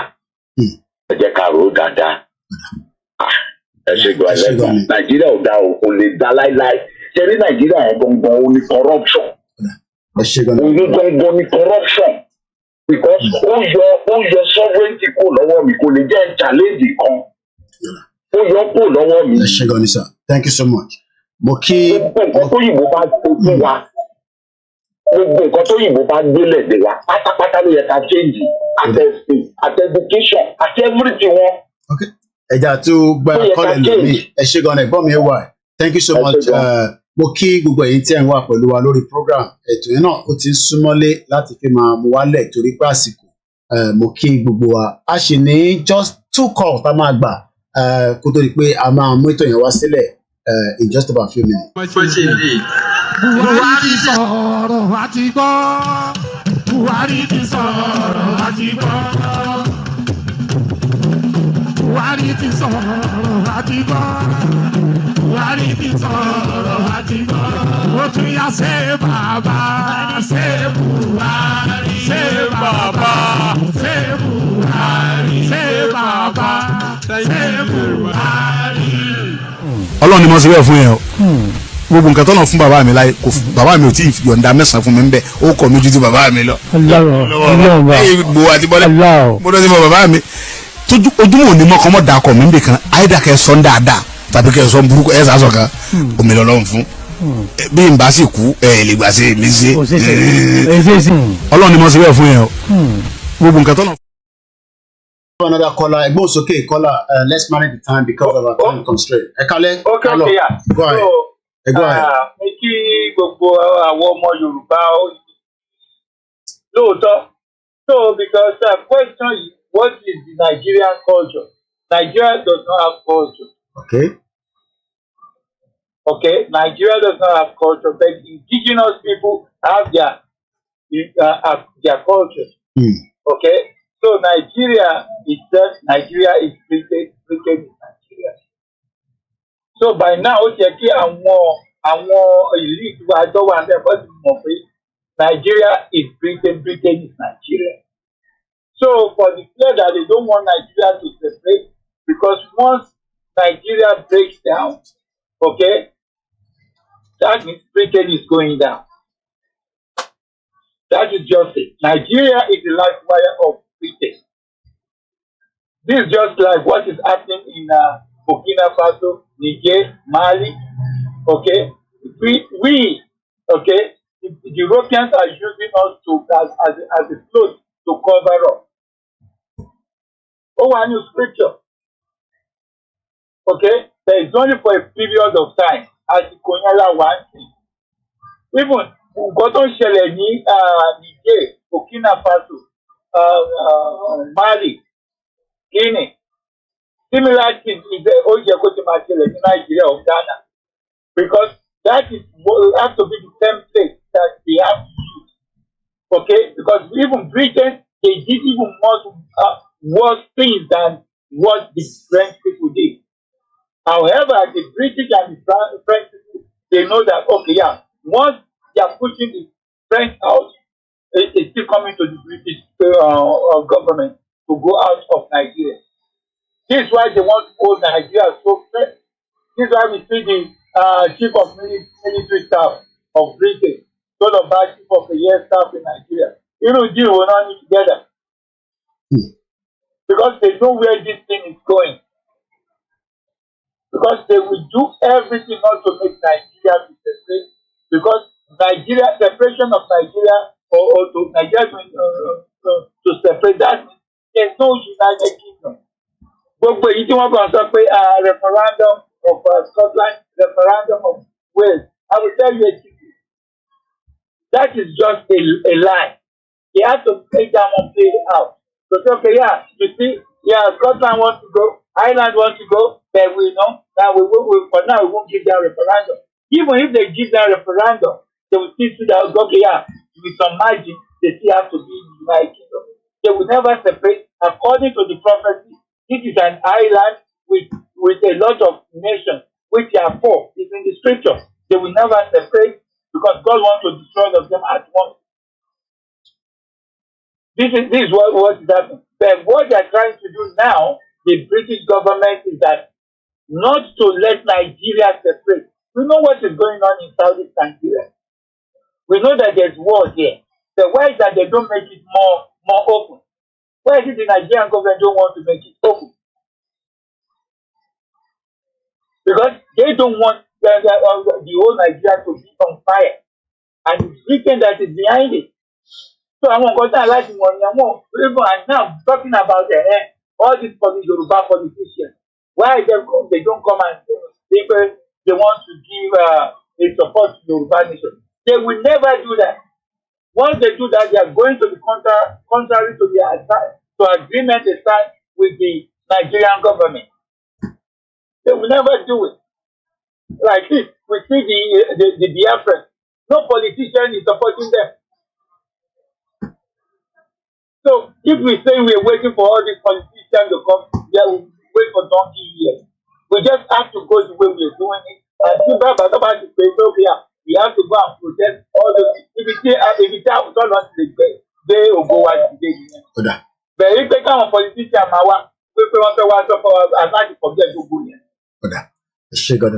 thank you so much. Thank you. Well, again, àwọn ọlọ́pọlọ ló ń pè láti bá wa dá sí.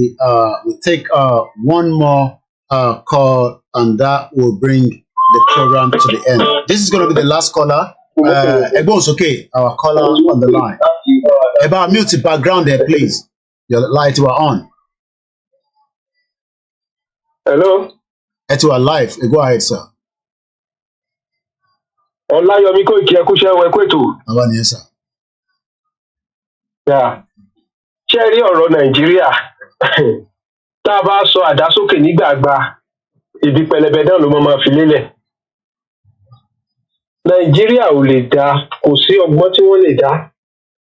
Tí wọ́n bá mú Jesus Christ of Nazareth, wọ́n fi di president. Wọ́n mú ànábì wa Muhammad. Mo fẹ́ ká máa lo phrase ẹ̀jẹ̀ ká tẹ̀ fi sílẹ̀. Let's use ẹ̀jẹ̀ ká lo Obama ká lo other things. Ẹ má ká tẹ̀ máa lo àwọn phrases. So but go ahead. Nigeria can never work.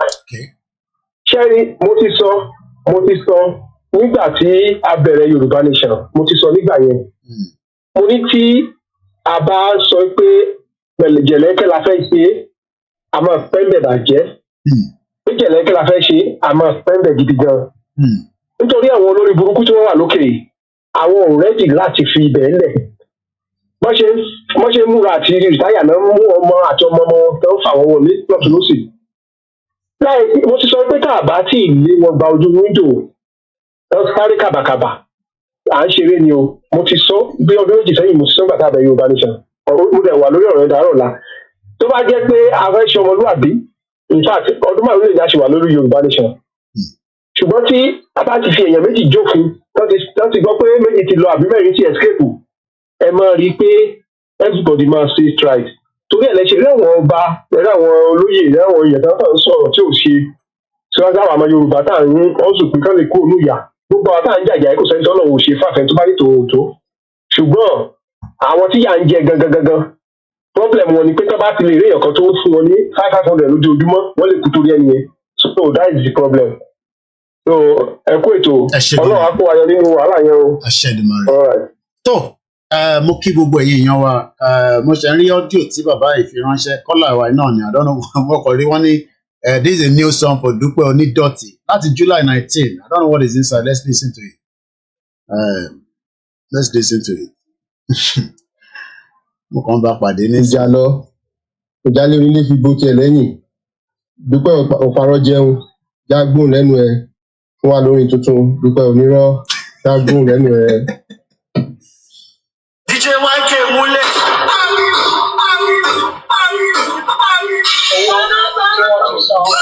Àwọn tó wà ní orílẹ̀-èdè wa ní orílẹ̀-èdè Yorùbá náà ti ọgbọ́n ìjàmbá ń sọ fún ọgbọ́n wọ́n ti ju àwọn akáwa ní ìlú àkùrà lókè ìlú òkè àti wọ́n ti ju àwọn akáwa ní àwọn tó wà ní ó fún mi ní agbára láti lè tún sọ̀rọ̀ ní ìgbìmọ̀ àgbáyé lọ́wọ́ àṣọ lórí yẹn. Lórí àwọn tó ń dá àwọn ìmọ̀ ti sọ̀rọ̀ lọ́wọ́ ìgbìmọ̀ àgbáyé. Níbi àwọn èèyàn wa nínú ọ̀pọ̀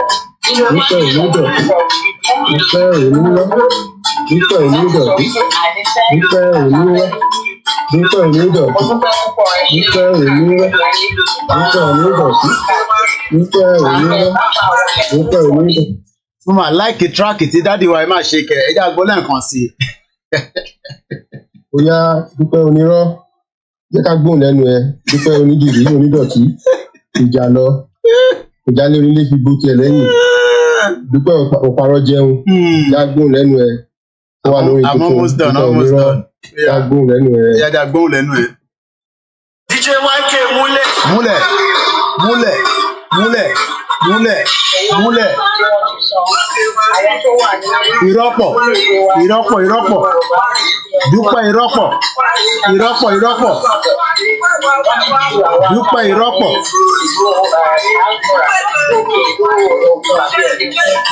Dúpẹ́ ìrọ́pọ̀. Mo kí ya mi kíkẹ́ lọ́mọ. Dúpẹ́ I'm almost done, just less than 3 minutes. Ìrọ́pọ̀. Dúpẹ́ onídọ̀tí. Dúpẹ́ onírọ́. Dúpẹ́ onídọ̀tí. Dúpẹ́ onírọ́. Dúpẹ́ onídọ̀tí. Dúpẹ́ onírọ́. Dúpẹ́ onídọ̀tí. Dúpẹ́ onírọ́. Dúpẹ́ onídọ̀tí. Dúpẹ́ onírọ́. Ìrọ́pọ̀. Ṣé pélé rẹ ti sẹ́ǹtì mi láti July? Níbo ni mo wá wà tí mo gbọ́ lè kẹ́? Ó dà, a máa fi sínú soundtrack wa. Dúpẹ́ onírọ́. Ẹ gbójú wèrè jáde, gbójú wèrè kúrò ń bẹ̀. Ṣé Tinubu ṣé bàbá? Mo wá kí gbogbo yín pátápátá láti ẹ̀yin tẹ́ wà lórí Twitter space. Mo kí máa dárúkọ randomly because son mi gan ti sọ pé daddy òun ti nídìí yàrá yìí o, I have to go now. And we have done almost our 3 hours, 2 hours, 51 minutes. So let me quickly appreciate as many of you. Just Reason says, I agree with the caller 100%. Ìyá Sanjo Beauty. I'm sure pé gbogbo àwọn ọmọ yẹn tó ń ṣerun wọ́n padà lọ sí school. Ẹ make sure pé ẹ̀ ń gba owó gidi lọ́wọ́ wọn o. Ẹ ṣé gan ni. Mr. Perry, good evening to you. Mr. Adam Olamilekan báwo ní Ghana. Azeez, oní Koiki gbogbo media. Bẹ́ẹ̀ni, Dúpẹ́ onídọ̀tí, Dúpẹ́ Dagboru. Ẹ̀gbọ́n mi Yẹmí Fátókẹ́. Shout out to those of you on the TikTok. Ẹ̀yin tẹ́ wà lórí MixLR. Mo tẹ̀ mọ́ mi tí mo ti dé bẹ̀rẹ̀ láti dárúkọ yẹn. I only have just few minutes. Mr. Jimoh Moses, mo kí yín. Mo dẹ̀ ti promise kí n máa kí gbogbo yín. Bàbá wa Jimoh Adéọ̀ṣun, mo kí bàbá mi Alhaji Alabi Bashir. Ìdòwú Michael, happy Sunday to you. It's the first Sunday of the month of September. Mr. Dekunle Moshood, Taiwo Shonodo, bàbá mi Dennis. Bàbá dáadáa, mo pe àwọn dádì wa lánàá ní Germany, àlàáfíà ni a máa ríra wa. Gbogbo ẹ̀yin bàbá wa tí ẹ ti ṣe wàhálà tẹ́ ti kúrò lé, nǹkan ti change o. Kò ń ṣe Nàìjíríà tẹ́ fi sílẹ̀ yẹn o. Nàìjíríà yẹn ó ti lulẹ̀ pa. So it's not that Nigeria. A kí bàbá lẹ́ẹ̀kan sí bàbá Akíntóyè. Mo kí ìyá mi Amuda Lat. Ìwà pẹ̀lú ẹ̀wà mo kí ẹ Sister Temi, ìyá mi Gbémilékè, Sodiq Adeleke, gbogbo ẹ̀yin tẹ́ wà ní month of September. Happy birthday in advance. Mosun Ṣẹ́gun, mọ́mì mi Abọ́sẹ̀dé, ẹ ṣé gan ni mo rí ọwọ́ yín ní ìjẹta, ẹ ṣé gan ni a máa pọ̀ lọ́wọ́ yín tí ẹ lè máa fi fún àwa náà. Bàbá mi Ṣítù Ọmọ́wùnmí, thank you so much. Bàbá Kúnlé Ṣítà, mo kí yín. Ajíbọ́lá Ọláṣílé, mo kí gbogbo ẹ̀yin Ìjẹ̀bú-Òde pátápátá láìyọ ẹnìkankan sílẹ̀. Gbogbo òòṣà Ìjẹ̀bú-Òde mo kí yín. Mo kí gbogbo ẹ̀yin bàbá wa. A kí àwọn ọmọ Biafra náà, a kí àwọn tí wọ́n fẹ́ òmìnira. Mo wá lọ bẹ́ẹ̀, mo kí ẹ̀yin tí ẹ̀ ń bẹ lórí ètò tí ẹ wà pẹ̀lú wa throughout the program. Ìfẹ́olúwa Olúmídé, Azeez Adéyẹmí, Jack Oríṣọlá say yes, Yoruba race should be independent. Rẹ̀mílẹ́kan Adélẹ́yẹ, mo kí yín mà. Mo kí ya mi grandma Comfort Adélẹ́yẹ, Ọlálékan Zobo, Kim Ayọ̀délé, Ògúnmọ́dédé Monday, Prince Adébáyọ̀ Shitu, Adéwùsì Owólabí, Quadri, mo kí yín. Mo kí gbogbo ẹ̀yin ti Ìsàlẹ̀ Èkó, mo kí ní Abẹ́òkúta, mo kí lẹ́kìtì. Wọ́n ní wí ibi tó ti ń ṣe burial kan bí àwọ̀ tọ́jú ẹni yẹn dáadáa, ẹ wá fẹ́ máa lọ ṣòkú, ọ̀yà gbé gbogbo building wálẹ̀, Ọlọ́run kó wà pẹ̀lú wa. Innovate, shout out to you. Qualitech, my brother, I love you too much. Mo kí bàbá Prophet Ogundele. Dizzy man, mo bá another prophet kan sọ̀rọ̀ lánàá, wọ́n ní Koiki, mo sọ fún yẹn ọmọ yìí. Mo kí bàbá wa, okay. Ilẹ̀ tún send sí mi, ṣé n ta lè play mi báyìí? Ẹ ká sọ sá ọ̀gá mi. A máa play yẹn later, máa gbọ́ later. Bàbá wa Adéọ̀ṣun, a máa gbé yín wá, ẹ máa wá bá wa sọ̀rọ̀ lórí ètò ìgbìn tẹ́ ń ṣe lọ́wọ́lọ́wọ́. Màmá wa Janet Fashakin, ẹ kúṣẹ́ takuntakun mà. Nnamdi Kanu sọ some years gan lélẹ̀. If you don't let Nigeria to die, Nigeria will take you out. We continue to pray for his good health. He's not doing very well. Bàbá wa Akérédolú, kọ́lọ́mbà fún yín lálàáfíà o. Tọ́lọ̀ bá ti wá fún yín lálàáfíà, ẹ bá wa gbé Yorùbá nation, ẹ bá wa gbé lárugẹ ní kíákíá, láì fi ọ̀tá pè. Dádì Yátì, kọ́lọ̀ ọ̀bẹ Elédùmarè, kọ́lọ̀ ń jẹ́ ká rí ẹ o. I don't know whether you are still alive or you are dead. Àdògán àtàlájì Fatai Ọlọ́run jẹ́ kí a rí òkú gbà padà. Ìgbòho Òòṣà ọba Elédùmarè á bá ń dúró tiẹ̀. Tolúlọpá Rótilé Ọlọ́run á bá ń dúró tiẹ̀. Mo kí gbogbo wọn. Rebecca tó kọ́lọ̀ fọ́run kẹ. Èyí tẹ̀ ń jàjà ẹ̀sìn ẹ lọ ṣe sùúrù díẹ̀. Ìtàgbédání Dr. Chinelo àwọn Biafra tó ti pa Jùmọ̀kẹ́ Bámiṣé gbogbo wọn bẹ́ẹ̀ bẹ́ẹ̀ Nàìjíríà ti jẹyàn rẹpẹtẹ tó kọ́lọ̀ ọba Elédùmarè kí ó jẹ́ kí a rí ìlọsíwájú. Mo kí bàbá wa ọba Adéyẹyè Ògúnwùsì Ọ̀jájá II. Mo wá lọ bẹ́ẹ̀ mo kí bàbá wa tí a fi tọ̀wọ̀tọ̀wọ̀ dárúkọ Akíntóyè. Tó a ní rí jù báyìí lọ lórí ètò ti tàṣálẹ́ yìí. Kọ́lọ́run ọba Elédùmarè kó má jẹ́ kí a ṣe lè ní àṣemọ. Èmi náà lẹ tún máa bá ní gbogbo ìgbà. Ẹni bá ní mò ní dé ni mò ní èmi ní mò ní èyí lẹ máa lọ oyè yín nísìn. Nurudeen Ajani Busari mo kí ẹ Comrade Plan B lẹ́ẹ̀kan sí mo kí Akin Games ẹ̀gbọ́n mi Ṣẹ́gun ọ̀nà mo kí Kúnlé Bakers Ìjayà and as many of you Kíkẹ́ Lọ́mọ my beautiful sisters Ọlọ́run bá wa pẹ̀lú gbogbo yín o. Yorùbá Nation now Ìbàdàn City mo ń bọ̀ wá jámàlà láìpẹ́ ó kù díẹ̀ ẹni tó bá náà like my presentation you don't have to sit here. Mo kí gbogbo yín grandma there's so many things on the social media you can go and waste your time there. We are here to educate people. Yoruba movement, shout out to you. Great for life, thank you so much. And those of you that disagree with us, thank you so much as well. YNF2207, especially all our beautiful sisters. I don't want anybody to start using the influence of that money. You know, when you can make your own money, buy your own house, drive big cars, you know, and then have a good husband or boyfriend or girlfriend and you become husband and wife. And that's exactly what is going on in that shito country. Mo kí gbogbo ẹ̀yin grandma tí ẹ̀ ń bẹ lórí ètò pẹ̀lú wa. Wherever you are listening, mọ́mí mi grandma Felicia Ajayi, Ọláníyì Odúnẹ́wò mo kí yín. If I don't, DG75, thank you so much. If I didn't mention your name, don't get angry. Mo kí ẹ̀yin Hausa náà in the northern part of Nigeria, a shout out to you as well. My name is Olami Koiki. I am the last man standing of Yoruba Nation. Tó bá ti ń rí àwọn tó kù, ìbẹ̀lẹ̀ energy tèmi ti máa dìde. Ìgbòho Òòṣà for life. Let's play Jẹ́kọ́mọ̀ Àtòmálọ. We have just 3 minutes. Ọmọ mi ti sọ fún mi pé dad, I need a room man. You know, kàdí ṣe tán dáadé náà látẹ̀ nǹkan. So ẹ jẹ́ kí n kàn play Ìgbòho Òòṣà Àtòmálọ mọ̀ ń bọ̀.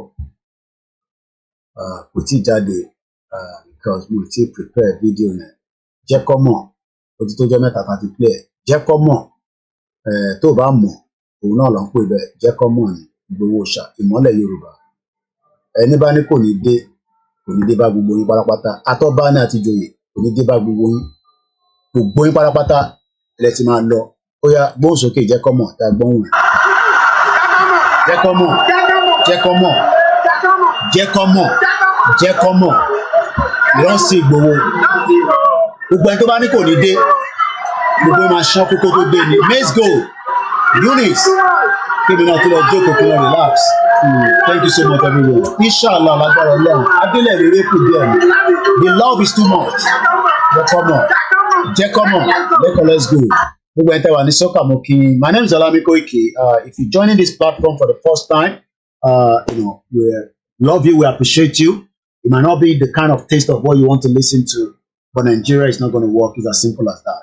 And thank you to all our callers, our contributors, every one of you that didn't comment. You're just sitting there every time watching.